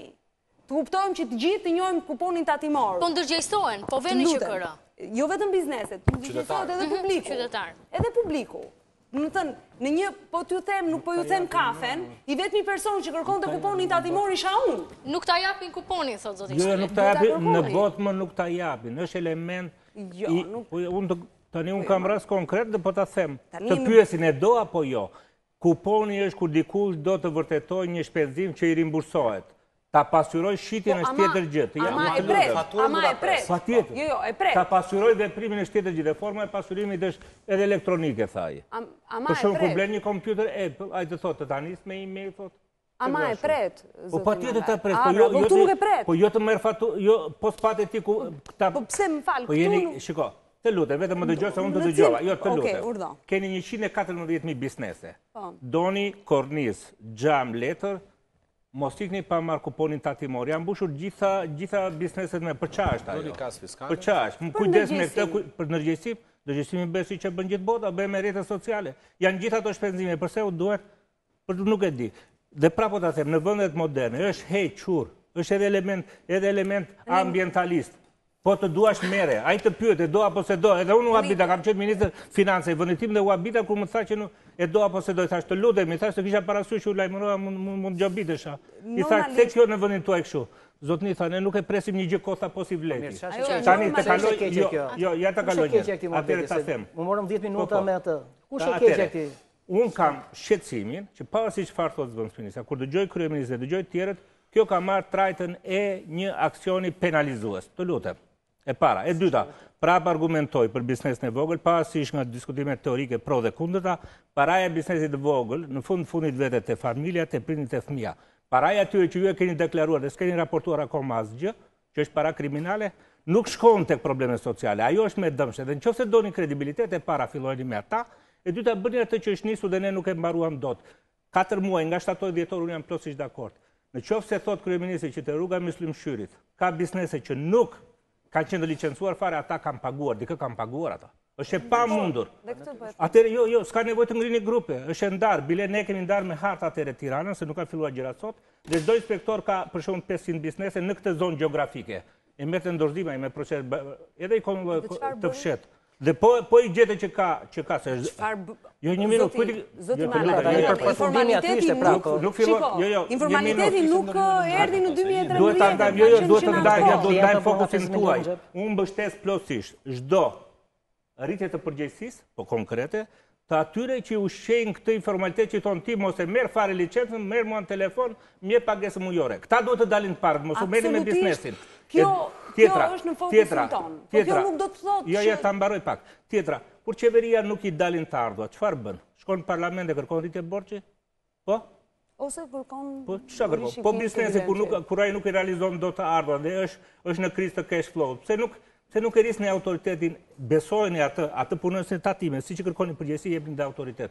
Të bëj riskedulim borxhe. Një nga këshillat që e besot për biznesin është po mos të mbetet gjë qefi kur të doj një tjetër. Po jo, pra, e kemi bërë riskedulimin e borxhit. Po keni bërë tëra, po nuk e di se duhet bëni aksionin pastaj. E kemi bërë riskedulimin e borxhit, sepse të lutem zoti Malaj të mbaroj 2 minuta këtu. Po ju ndërhyrën në mes, unë të dëgjova sa ju deshët duke qenë dhe majorancës. Të lutem, të kemi të drejtë, më fal. Dhe fundit, meqense në respekt të tatim paguzve, jo të zotit Binaj, se kam shumë respekt për të, a i aron që bota prodhon kontabilist, prodhon dhe për politikat fiskale. Nuk janë njëjti profesion në botë.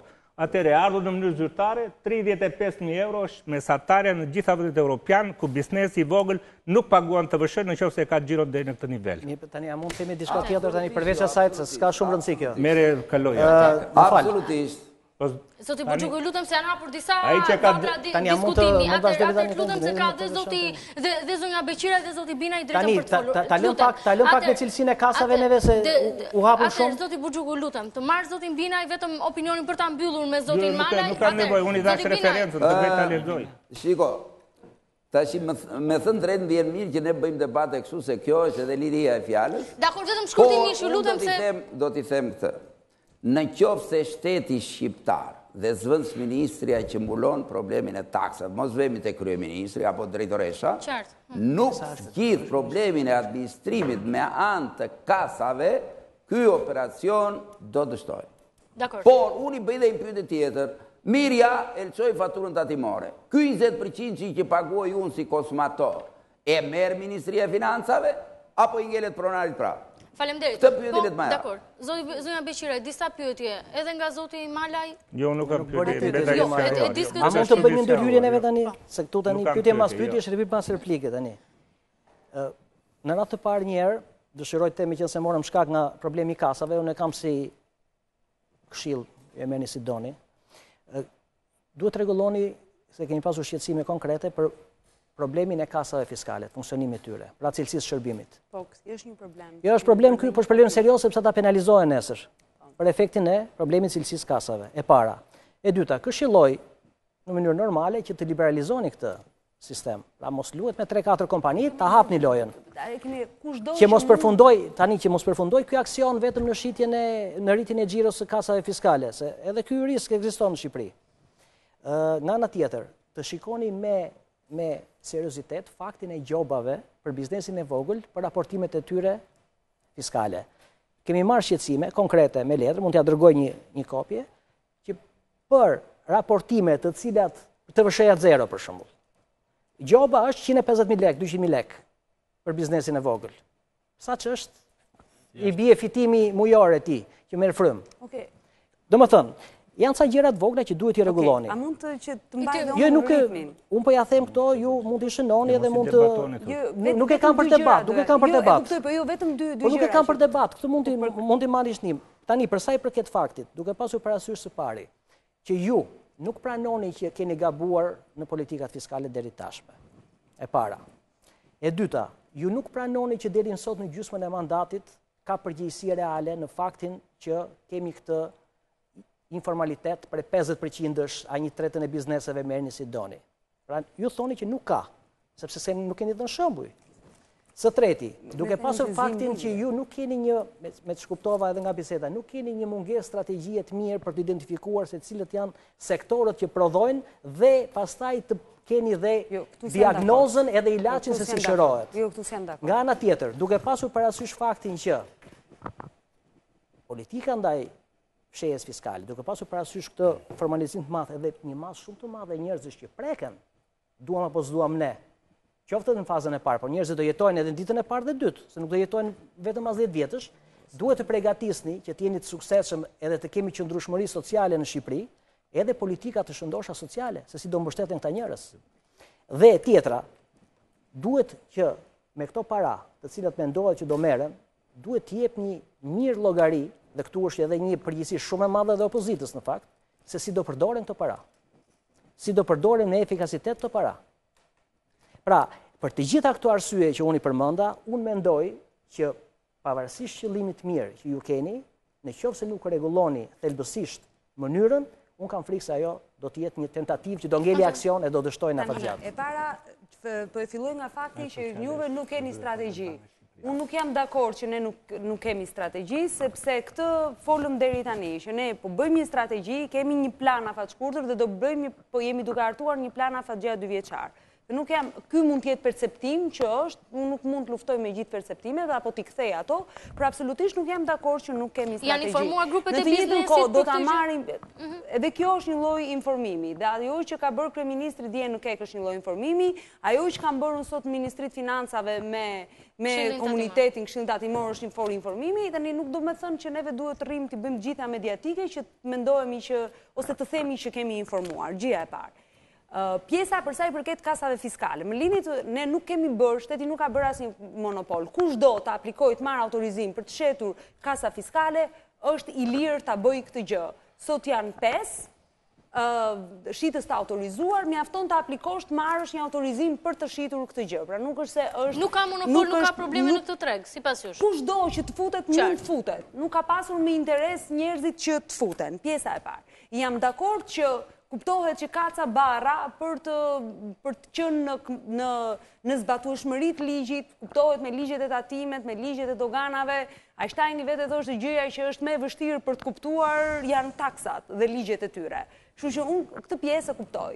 Biles, me që kemi dhe shoqërinë civile këtu, një studim shumë i mirë që mund të bëhet nga një autoritet i pavarur shoqëria civile është se sa është kostoja e të mbajturit një biznes ose të qenit në zbatueshmëri me ligjin në Shqipëri. Thjesht hartimi, pasyra financiare. Nga qeveria nuk pranojnë para. Mirë, ju them. Po ta jap biznesi. Jo me gjobat, me gjobat. Edhe kjo, edhe me gjobat, edhe gjobat futen aty, domethënë sa është kostoja që bësh biznes pra të jesh në compliance dhe të zbatosh të gjitha ligjet, kuptohet të paguash edhe gjobat. Dhe këto janë element që duam t'i shikojmë dhe do t'i shtjellojmë. Por ajo edhe duke i ulur gjobat, është shumë e vështirë shpesh herë të ndash. Kjo vjen nga padia apo bëhet me vetdije. Tani gjoba kur s'ka dëm ekonomik shteti, raportimit e vërshë zero, të marrësh 200.000 lekë tani. Kjo është nonsens si plot. Pra, këto janë gjëra që duhen parë. Por nëse ai nëndeklaron, dhe ne themi ne do t'ja heqim gjobën se ai është biznes i vogël dhe këtë e ka bërë me vetdije këtë nëndeklarim, atëherë kjo është tjetër. Mund ta vësh 5.000 lekë vjetra, e 10.000 lekë vjetra, po jo 200.000. Dakord me ty për sa çështje që lidhen me disa kushte ligjore, ne mund t'i rishikojmë dhe neve jemi të hapur. Tani shërbimi i kasave duhet ishte bërë përpara për cilësinë. Ndërsa ju e dini që shërbimi i kasave s'ka qenë i mirë, pse duhet penalizohet biznesi që ti vete në aksion? A më thatë që e dim që ka probleme shërbimi i kasave? Kemi disa njohuri që biznesi ankohet më tepër me kosto. Atëre pa e rregulluar këtë si mund ta blokuar biznesi. Të pyesim dhe biznesin e kasave. Jo, nuk është problem kasa tani. Shiko, tani zoti Buxhuku më menaxhoi unë. Është një problem që bizneset e kanë me mirëmbajtjen, me shpejtësinë me cilën ato ju drejtohen.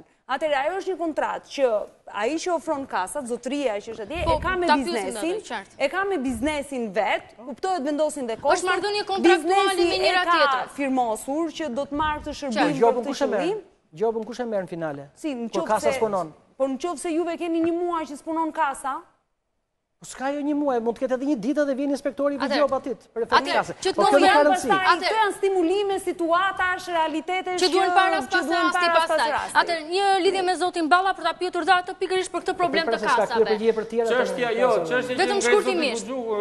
Nuk e di, ndoshta për mendimin tim është një spekulim i shërbimit ndaj kasave. Atëherë gjobat i marrim edhe ne, i merr edhe biznesi. Domethënë ne biles jemi ankuar goxha edhe në Ministrinë e Financave dhe në përgjithësi me tatimeve sepse gjobat janë të pa imagjinueshme për cilat ne marrim.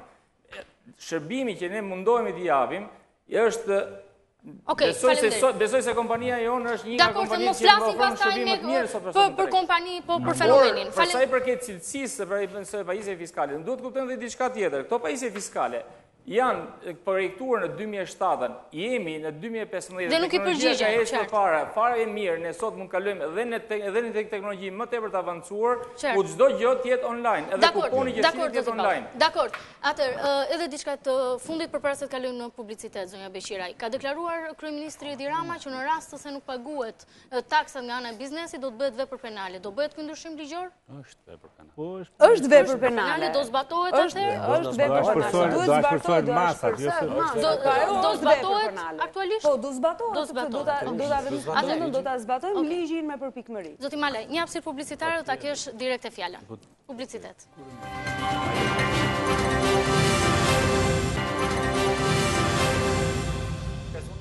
Rikthehemi në studio ku vijon në fakt debati për sa i përket çështjes më nxehtë të momentit, aksionit të qeverisë kundër informalitetit. Një reformë e thellë ka paralajmëruar kryeministri Edi Rama sot edhe në radhët e tatimeve. Ndjekim deklaratën e tij bërë para ditën e sotme, pasi kthehemi në studio për të mësuar tjera detaje.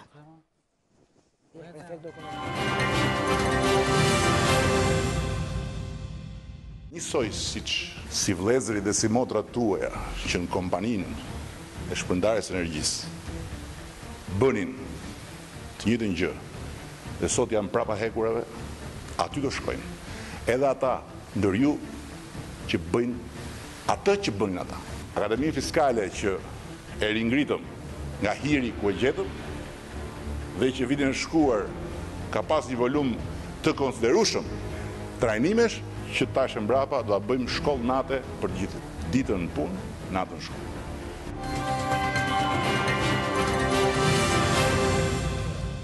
Rikthehemi në studio.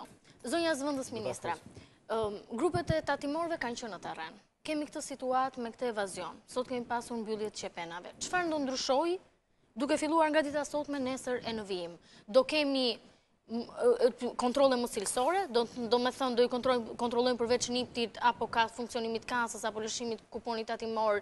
Çfarë do ndryshojë realisht për një biznes i cili nesër duhet të presi tatimorët? Atëre, për një biznes i cili nesër do të presi tatimorët, nuk do të ndodhë asnjë gjë, do të vënë dy persona, shumë të kulturuar, shumë të edukuar, të cilët ndërkohë dhe po trajnohen. Këtë javë ne jemi në trajnim, këtë javë ne jemi në trajnim intensiv për të gjithë personat që do të vënë në teren. Ka qenë porosi e veçantë e kryeministrit, nëse ju e keni ndjekur, që me biznesin duhet jetë sjellja jashtëzakonisht e mirë, do t'i kërkohen kushtet normale, a e keni kasën fiskale, sa persona keni siguruar dhe a lëshoni kuponin tatimor. Në të njëjtën kohë, kjo nuk do të jetë vetëm një herë, kjo do të vazhdojë të ndiqet. Në teren do të ketë edhe persona të cilët do të futen për të sondazhe për të parë nëse lëshohet apo nuk lëshohet kuponi tatimor. Në të njëjtën kohë, nga të gjitha rezultatet që do nxjerrim nga aksioni në teren, pra sa biznese u kontrolluan, sa nga ato kishin kasa, sa nga ato lëshonin kuponin tatimor të paktën edhe nga sondazhet që do të bëhen nga personat e tjerë në teren, do të shikojmë se cilat nga ato rajone kanë qenë më mirë të mbuluara nga inspektorët dhe kuptohet për inspektorët përkatës do të merren masa, që i kanë mbuluar për një vit apo për 2 vjet një zonë të caktuar. Në rast se ne jemi dakord dhe nuk i heqim asnjë presje, që normalisht dhe unë e thashë në fillim që kjo marrëdhënie informalitetit biznesit është bërë gjithmonë sepse nuk mund të bëhet ndryshe nëse nuk ke një mbrojtës në zyrat e shtetit, në tatime apo në dogana në rastin e importuese. Ka pasur dyndje sot në QKR. Jo sot, madje në fakt gjatë gjithë javës në të gjitha zonat e vendit. Përse dhe në një farë mënyrë është dhe ky një reagim apo një trembje nga bizneset e paregjistruara. Do ketë shtyrie të afatit pasi kjo është kërkuar nga bizneset. Do ketë, besoj, shtyrie të afatit, ne nuk është se Ska kemi vendim vendosur, domethënë kjo nuk është që ne tani do dalim atje në rrugë dhe zoom, nuk është kjo ideja. Ideja e parë është që të ndërgjegjësohemi. Pra, edhe kjo periudhë që ato janë atje duke u regjistruar, apo duke blerë kasën fiskale, apo duke deklaruar punonjësin shitsen që kanë në dyqan, apo punëtorët që kanë të deklaruar, është një mas e parë. Domethënë, ideja është që ne nuk mund të vazhdojmë më të lëmë të operojnë në treg, në mes të ditës me diell, në mes të Tiranës apo në mes të gjithë qendrave të banuara, bizneset të cilat janë totalisht të palicencuara, apo bëjnë biznes të pa regjistruar. Nuk është qëllimi, po e them edhe një herë, nuk është qëllim penalizimi. Mbase mënyra se si u perceptua, qoftë nga mediat, qoftë nga publiku. Janë disa aksione që ndodhin rjesht, pas energjisë elektrike ndodh kjo, është paralajmëruar ujë, dhe kanë qenë me masa drastike. Normalisht ne pastaj gjobat e policisë. Pastaj gjobat apo dhe kasën dhe kazinot që nisin më shpejt. Problemi që ndron është duhet, tani, neve kemi një kulturë, le të themi, të ullët në zbatimin e ligjit. Dhe kjo ka ardhur dhe nga kjo periuda e tranzicionit, nga informaliteti dhe shumë elementë të tjerë. Pra, në një farë mënyre duam, jo vetëm të ndërgjegjësojmë, por pasi ta kemi mbaruar të punë edhe të tregojmë forcën e ligjit, që ligji nuk mund të shkelet. Është më i drejt për drejt biznesin e të shqetësimit. Do të jepja një opinion, realisht. Ne kemi trajtuar dhe kemi mbështetur si reform. Nuk do doja kur ta quaj aksion, pasi shpresojmë shumë që do jetë e qëndrueshme dhe do jetë në funksion të ligjit.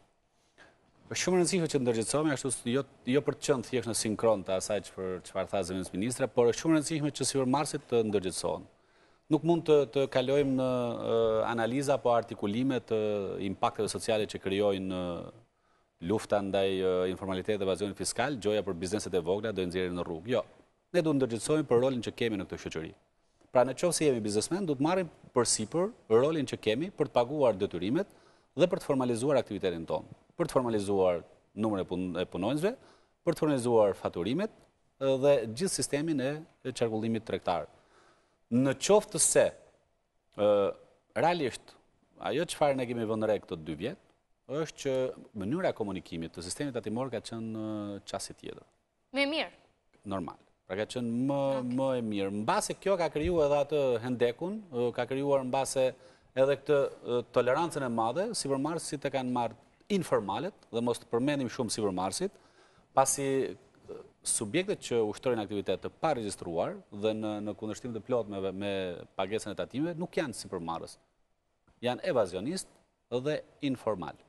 Dhe nuk mund të fusim gjithë sipërmarrjen, ta trajtojmë si në evazion dhe në mos pagesë të tatimeve. Kështu që në rastin konkret, unë mendoj që qeveria shqiptare është në një moment shumë delikat. Nëse duhet të ndërhyjmë në mënyrë të kulturuar dhe të sjellshme, dhe sa duhet vazhdojë kjo fazë, dhe ajo çfarë ne kemi pritur dhe vazhdojmë presim bashkë me zotin Bogjugu dhe përfaqësues tjerë të sipërmarrjes shqiptare është që ne kërkojmë formalizim dhe kërkojmë zbatim ligji. Por nuk kërkojmë masa represive vetëm ndaj bizneseve të pandershme, ashtu siç kërkojmë dhe palën tjetër, e cila është aq fajtore sa sipërmarrja që stimulohet të bëj atëherë. Zoti Malaj, unë do doja një koment nga ty edhe për sa i përket deklaratës së kryeministrit Rama. Punë paradite për tatimorët, shkollë natën.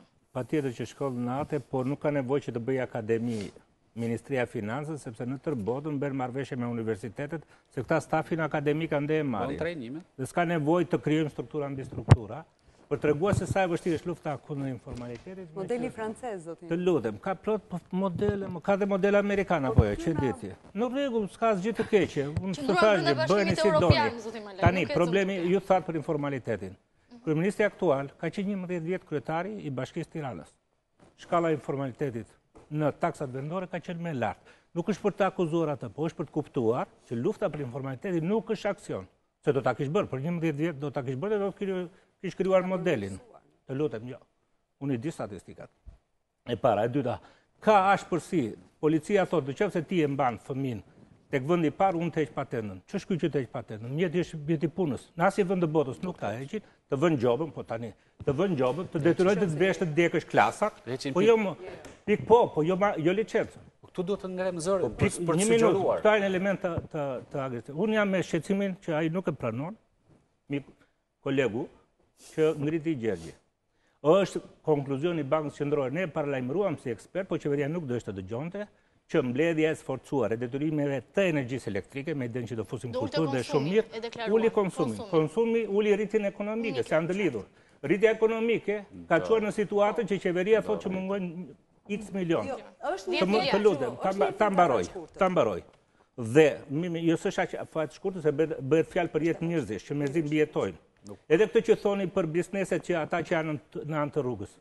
Po, edhe ata do t'i krijosh një akses formalizohen, me që se Tirana u bashkua me komunat, dhe ka gjitho menca, ka gjitho shtëpi plejshe fëmijësh, të bëj lidhjen midis atyre që shesin, dhe nevoja që ka këtu. Politika sociale. Po kjo është një dokument që nuk është por që të legitimojmë informalitetin për hir të këtyre. Tani ti nuk ma dhe do të konkluzion, sepse unë po të flas me studime. Nuk po e formalizoj, se kam qenë ministri financë dhe di çfarë përgjegjësi e kam, edhe kur flas para publikut. Por, në qoftë se gjitha studimet tregojnë që aksion penalizuese japin efekt negativ, zotnia që foli për kasat e ka lexuar, sa i bën biznes, e ka lexuar studimin e fundit të marsit 2015 të FMN-s, që thot i këshillon këta mos u fokusoni vetëm te kasat. Nuk është zgjidhja magjike, sepse duhet si funksionon shteti ligjor, sa kredibilitet kanë institucionet tëra. Këto tani, përse bëhen? Bëhen për të shtuar numrin e dokumentave, apo për të përmirësuar politikë bërjen? Në qoftë se ka konkluzione të tilla dhe këshilla të tilla, se Shqipëria është vendi i fundit në botë, sipas indeksit konkurrencë globale, që bën lidhjen midis shkencës dhe qeverisjes së vendit. Unë e kam lexuar raportin e FMN-s të marsit të 2015 dhe thotë shprehmisht këtë gjë, që jo domosdoshmërisht teknologjia do të rrisë zbatueshmërinë e ligjit. Por kjo nuk do të thotë jo domosdoshmërisht ashtu.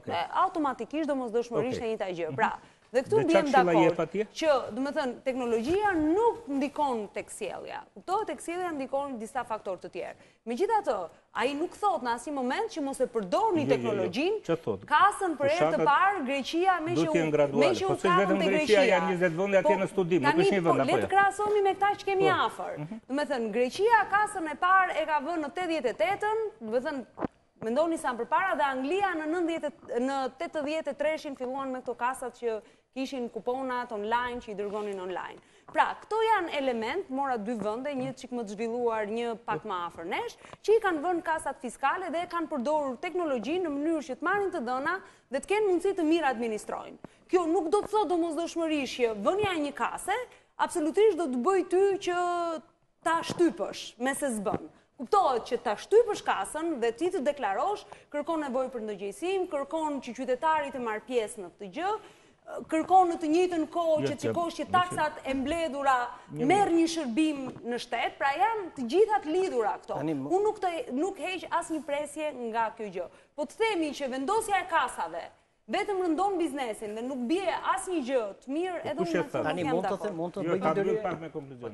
E para nuk thash që nuk ka ashtu, sepse kasat le ta vendos biznesi duhet apo jo, dhe ai studimi, si çdo studim tjetër, ka gjetje dhe ka rekomandime. Dhe rekomandimi për qeveritë është mos u fokusoni thjesht te kasa dhe procesi duhet gradual. Tani këto janë rekomandime që kanë bërë studimet. Atëre, me qenë se është fundi tani dhe do themi dy fjalë në fund. Çfarë prisni në fakt duhet? Tani, për hir të vërtetës, mua më pëlqen fakti që në fakt po trajtojmë një çështje shumë serioze të ekonomisë shqiptare. Tamam nga ato çështje të cilat praktikisht kanë të bëjnë me shtetformimin. Unë jam shumë dakord me këtë. Ne duhet të kuptojmë që në mënyrë anarshike, në mënyrë informale, ne nuk mund të integrohemi dot në shoqëritë e përparuara të Europës edhe më gjerë. Çështja është nëse ne do të jemi kaq të aftë, a jemi ne kaq të aftë sa realisht të shkojmë drejt tipit synimi apo jo? Prit. Atëre, ju thoni jemi dhe mua më bëhet qefi dhe uroj me gjithë zemër që të jeni. Nga analiza, të lutem. Tani, duke e përsëritur për herë të tretë faktin që këto çka po diskutojmë edhe çka po nxjerrim në pas si problematik, t'ju shërben juve për të rregulluar, nëse ju mendoni që çdo gjë keni perfekte. Jo. Ashtu dhe. Atëre, unë mendoj dhe sugjeroj që realisht për këtë gjë kaq serioze, ne duhet ta kuptojmë që edhe politika duhet të jenë shumë serioze dhe të kombinuara me njëra tjetrën. Duke filluar nga fakti, dhe theksoj edhe një tjetër, që duhet që me përgjithshmëri të kuptoni çfarë nuk ka ecur te politikat fiskale. Çfarë nuk ka ecur tek fakti që çfarë nuk ka ecur tek rritja ekonomike, sepse pora rendimenti fiskal i vendit, ekonomisë vendit, çfarë do lloj, sikur edhe administratën tatimore të Britanisë së Madhe të instalojmë këtu. Tani, a ka mundësi ta mbaroj, të lutem tani? Po të lutem pra tani. Po të lutem pra tani. Se unë po them këto gjëra që nuk. Atëre, pra ju nuk pranoni politikat fiskale që keni gabuar. Për mua, unë mendoj që ky është një minus i madh. Ju mendoni që ju s'keni përgjegjësi deri në gjysmën e mandatit tuaj se çfarë ka ndodhur me këtë informalitet që ju vetë po thoni që është kaq i lartë. Ju nuk po paraqisni politika sociale që janë të domosdoshme për të shoqëruar këto politika të cilat qoftë në fazën e parë, po njerëzit marrin frymë edhe ditën e parë dhe orën e parë, edhe ushqejnë edhe ditën e parë, duhet të shoqërojnë detyrimisht. Ju duhet kuptoni edhe diçka tjetër. Që ekonomia shqiptare sot, dhe sidomos pjesa prodhuese e saj, është një moment shumë delikat. Procesi i integrimit të Shqipërisë në Bashkimin Evropian nuk është fushë me lule. Dhe thelbi i përplasjes madhe është thelbi midis prodhimit vendor dhe prodhimeve të cilat vijnë nga jashtë. Dhe prodhimet që vijnë nga jashtë janë prodhime të cilat në pjesën e tyre më të madhe kanë elementin dumping brenda. Elementi dumping brenda i atyre të cilat vijnë nga jashtë, në qoftë se nuk do këto amortizoheshin, po ja themi përgjithësi këtë dhe mbas edhe s'duhet ta thosha. Në një farë mase dhe nga informaliteti, ju garantoj që gjysma e industrisë shqiptare do të ishte falimentuar. Pra ju duhet të keni parasysh një diçka, shteti shqiptar duhet të ketë parasysh një diçka. A ka institucione të cilat din të bëjnë analiza mirë se kush janë produkte me dumping brenda, dhe ju garantoj që ka dumping brenda në pjesën ndërmuese të importeve shqiptare që futen këtu, dhe sa ndikojnë këto tek industritë prodhuese të këtij vendi? Pra këto janë analiza të cilat kanë bëjmë me shtetformimin. Unë nuk mendoj që shteti shqiptar është në gjendje që sot të jetë në gjendje që të ketë bërë, të ketë gati këto analiza. Po nuk i bët analiza, ju garantoj që pavarësisht qëllimit mirë që ju keni për të formalizuar ekonominë, ju ka shumë mundësi të kthehet në bumerang nga mbrapa. Okej. Atëre, ajo që dua të them si përfundim të gjithë kësaj diskutimi pa bërë asnjë lloj debati me zotin Buxhuku është që lufta kundër informalitetit është një luftë e cila e thën shkurt me një fjalë të thjeshtë të popullit ton, ose betejë kundër informalitetit, duam të thajmë kënetën. Jo të vazhdojmë të luftojmë me mushkonja që prodhon këneta për ditë. Një lidhje të fundit me zotin Binaj dhe zotin Balla, shkurtimisht ju lutem sepse jam në minutat e fundit. Unë kam mendimin që duhet kuptoj edhe zoti Buxhuku, edhe zoti Malaj, që sot 65% e bizneseve pagojnë deri 25.000 lekë të reja në vit.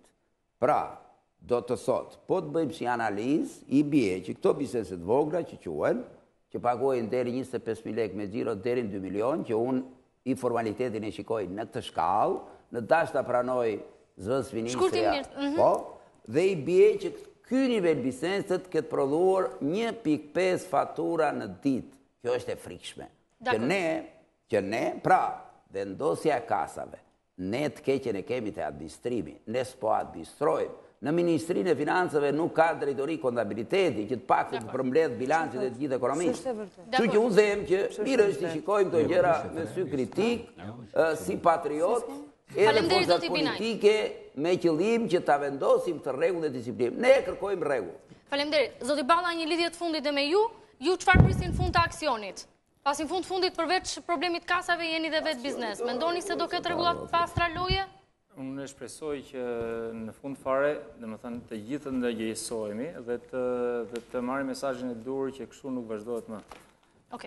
Normalisht, ekonomia jonë, dhe më thënë, ka bazë më të madhe, ka një bazë të madhe të informalitetit dhe këtë ne duhet të zhdukim. Normalisht nuk është e mundur që në gusht, apo në fillim të shtatorit, kemi biznese, kemi rradhë të madhe biznesit që shkon në QKR për të regjistruar apo për të pajisjen fiskale. Do thotë që në fund fare ky mesazhi apo operacioni që ka ngritur qeveria, do të thonë ka diçka të vërtetë në mes. Faleminderit zoti Balla. Fal, dhe të fundit që dua të shtoj është që ne jemi prodhues teknologjie, do thotë që ne ofrojmë teknologjinë për të